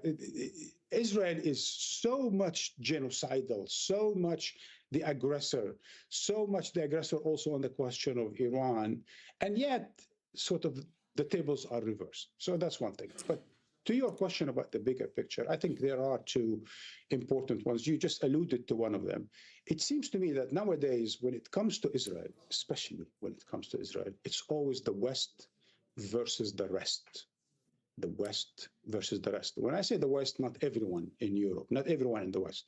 The Spaniards, for example, were fantastic in their position, both on Palestine, on the question of Iran. But grosso modo, the West and the rest, meaning the United States, the way it's leading Europe to take positions that are completely Earth, you know, the country invaded so many immoral, countries and unethical, caused so in the much sense damage of, to the rest what of the their world than official the U.S. position have. is. So there is this idea They'd that argue that the when it U.S. comes is to Israel, probably scarier suddenly than the any other Europeans country when it have comes double to having standards nukes. and are totally hypocritical. Really? The other You think that point the about U.S. the has big done more picture, damage than and I think England that's did? even sadder than the earlier one. Really? That everything seems to be framed in terms of might versus right. Why do I say that? It's a I cliche. mean, I know the U.S. right? has We say invaded it a few usually just kind of countries, to but end I a think sentence England's or got them something, beat. like saying goodbye.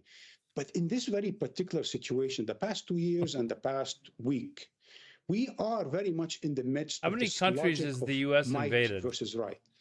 The Americans and the Israelis and in some European countries, I'd be willing to with their bet intelligence, with that their Germany power, with probably their invaded more finance, countries and as so on and so well. forth, continuously are trying to dictate what happens in the Middle East. How far am as I if allowed we to go live back?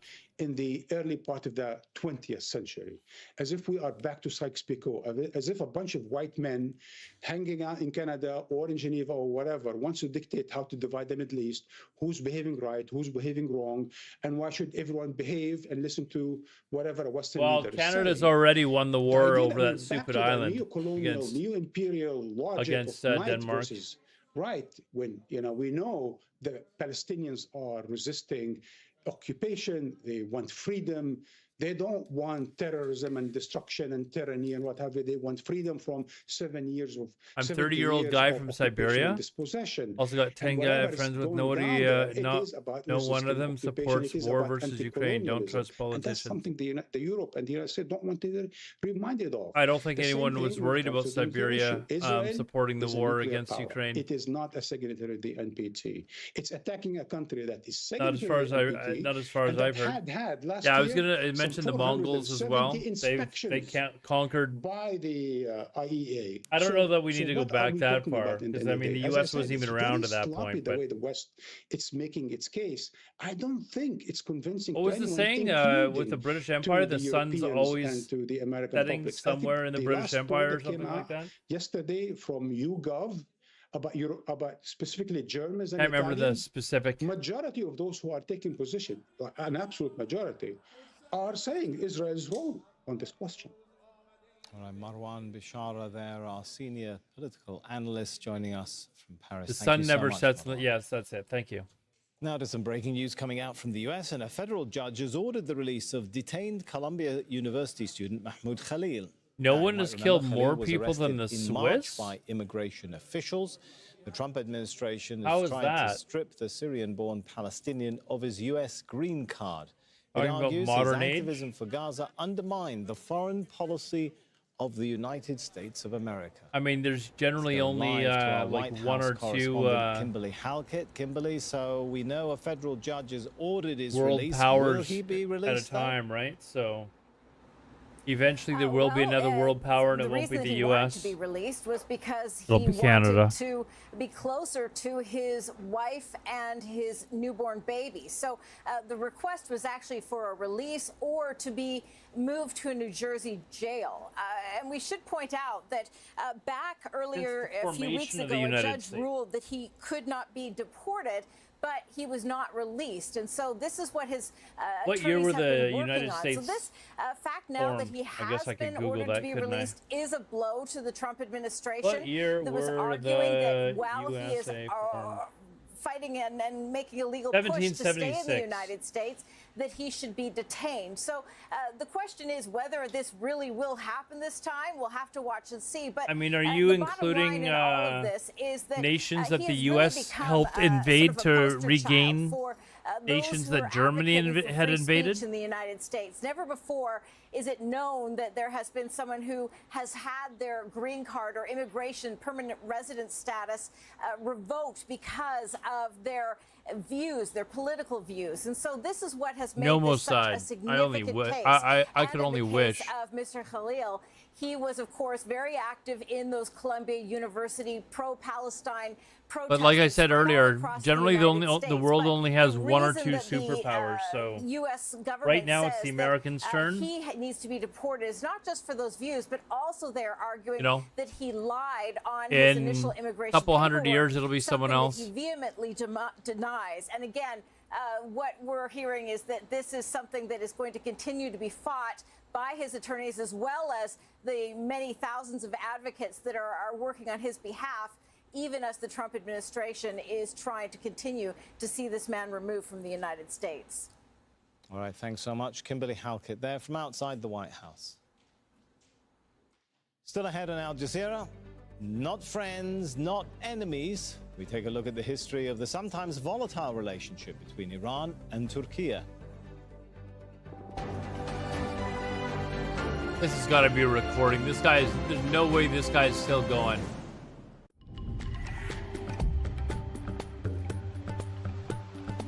China is rising currently, but already making stupid mistakes. On the rise again, not just in the Arabian Peninsula, but I mean, also they definitely have the population. Tends to India's eventually rising generate fast. showers or thunderstorms. But I think it would take a hell of a long time for them to actually become a military power like the U.S. 39 in Nicosia, so we're approaching the 40 mark in Cyprus, and we're lifting temperatures in both northern Egypt and the coastal area of the Levant. Come inland, it's rapidly hotter, and the breeze is still blowing. In fact, if you look, I think at a lot of people, are not terribly impressed with how things have been going down there for the last 15 years or so. Breeze is becoming slightly lighter during Saturday and therefore lighter still on Sunday, but it's still hot everywhere. 47 in Baghdad, 44 in Doha. Clearly, it's cooler around the coast of Oman, catching the. Who are you? Are you talking about me, C-Mac, or someone else?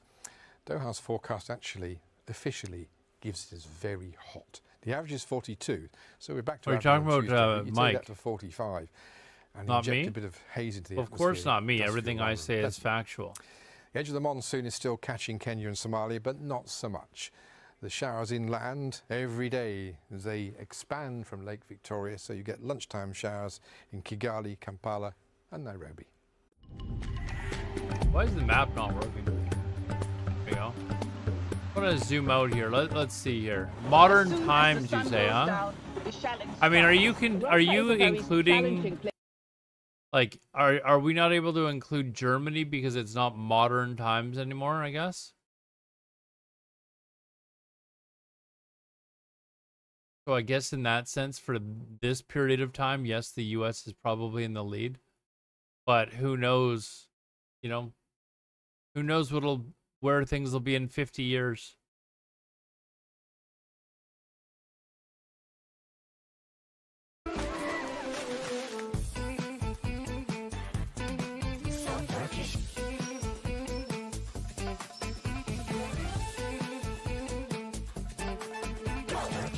The U.S. don't have better options than it's crazy. 40 million people, and those are the best two options they have.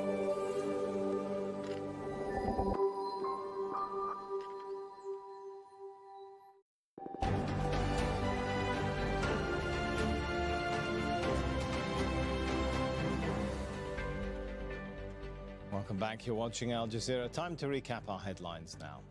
Iran's foreign minister has denounced the E3's lack of condemnation of Israel's attacks on his country.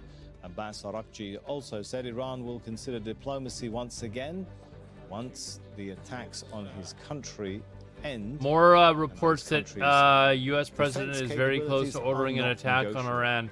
I think this might be posturing as well to get Iran to come to the table. Striking sites across Israel with reports of direct impacts in Tel Aviv, the Negev, and Haifa.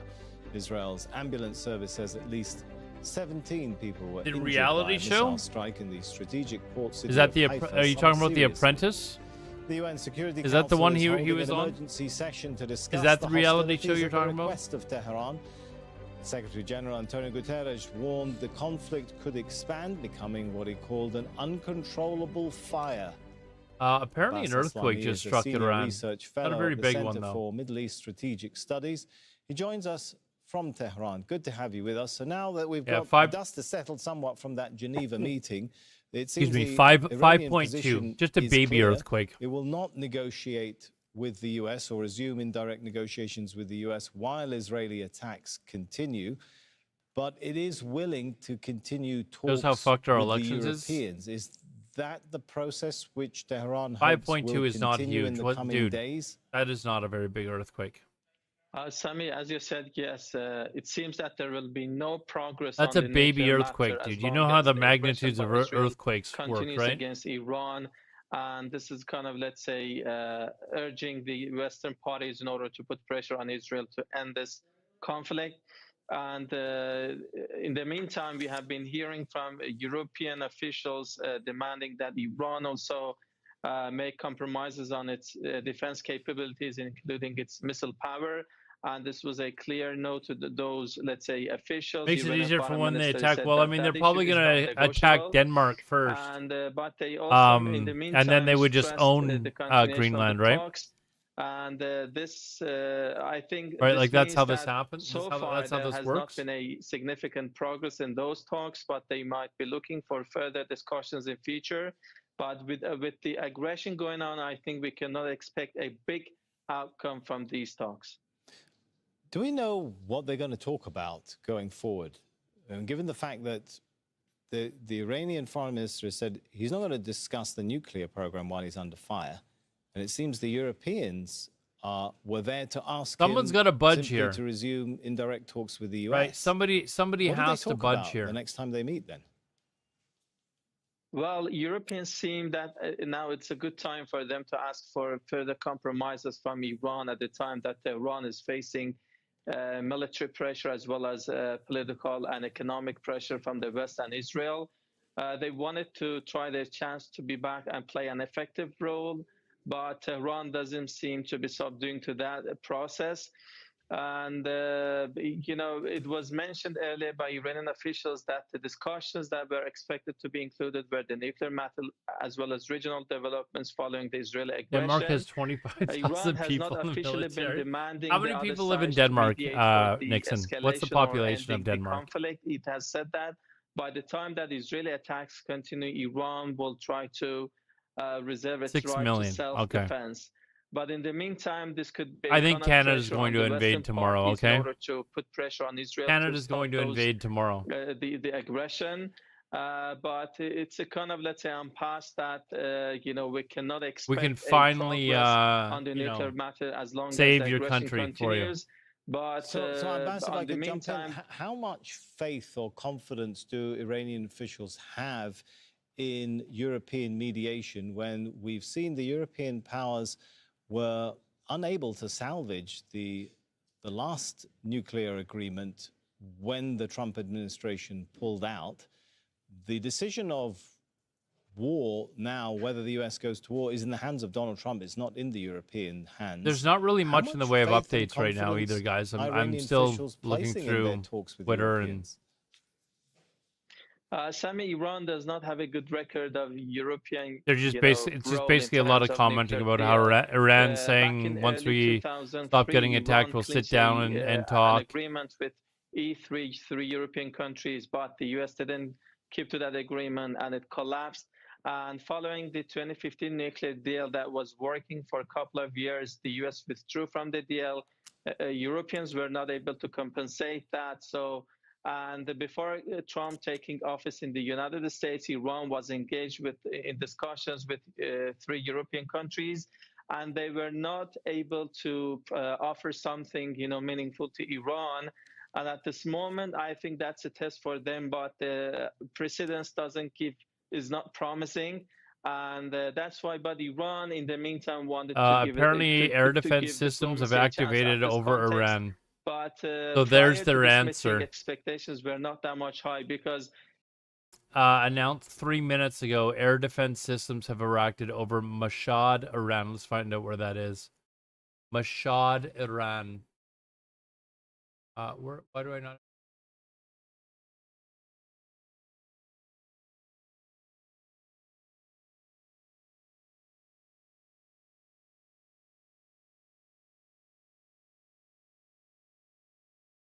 Mashhad, Iran. So apparently, the air alarms are going up. Oh, wow, that's like way over on the other side. Huh. Major news. I've got news. Major news. Guys, I have major news to report. Dozens of Palestinians seeking desperately needed food have again been killed by Israeli forces in Gaza. At least 82 Palestinians have been killed throughout the Strip on Friday. Funerals have been held for many of the victims. There's also been an increase in Israeli drone attacks targeting tents that house families, creating even more fear for the displaced population. Andy Mahmoud reports now from Gaza City. All of these attacks are already causing further civilian casualties, pushing people into further internal and forced displacement, and of course leaving behind trails of devastation and destruction. And as of this moment, many of the enforced evacuation orders by the Israeli military are being reissued one more time, just pushing people and cramming them in a small part of the western part of Gaza City. We're talking about the entire northern part of the Strip, including the city of Beit Hanun, Beit Lahia, and part of Jabalia. A major part of Jabalia city and Jabalia refugee camp residents have been pushed into the internal and forced displacement, all here in the western part of Gaza City. Once again, one would have imagined that the tension between Iran and Israel would have brought a respite for Gazans across the Strip, but contrary, what we're seeing on the ground is a significant increase of these air attacks that are already causing further civilian casualties and serve the all right, guys, I'm going to call it. Iran and Israel. I've been up all night. Of course, as many people have already expressed that. I saw that these air attacks went on, so I turned the stream on again, and they've been targeting people throughout we've the had past days since the eruption. Lengthy time here where not much has gone on except for those talks. What worries people the most right now is and I'll hopefully be back on again tonight. It is Friday, so I'm going to go have a nap. And commit more. We will be back. And kill more Palestinians as of this moment. Hopefully, there's no action though. We don't want to see any more missiles. And we can count as many as. Thanks everyone for tuning in again. I really do appreciate it. And we'll see you guys later. 07's in the chat. Between the displacement good morning, good evening, and good night. Al Jazeera from Gaza City, Palestine. Oh, thank you for watching. A group of activists Take care, guys. into Britain's largest Royal Air Force airbase.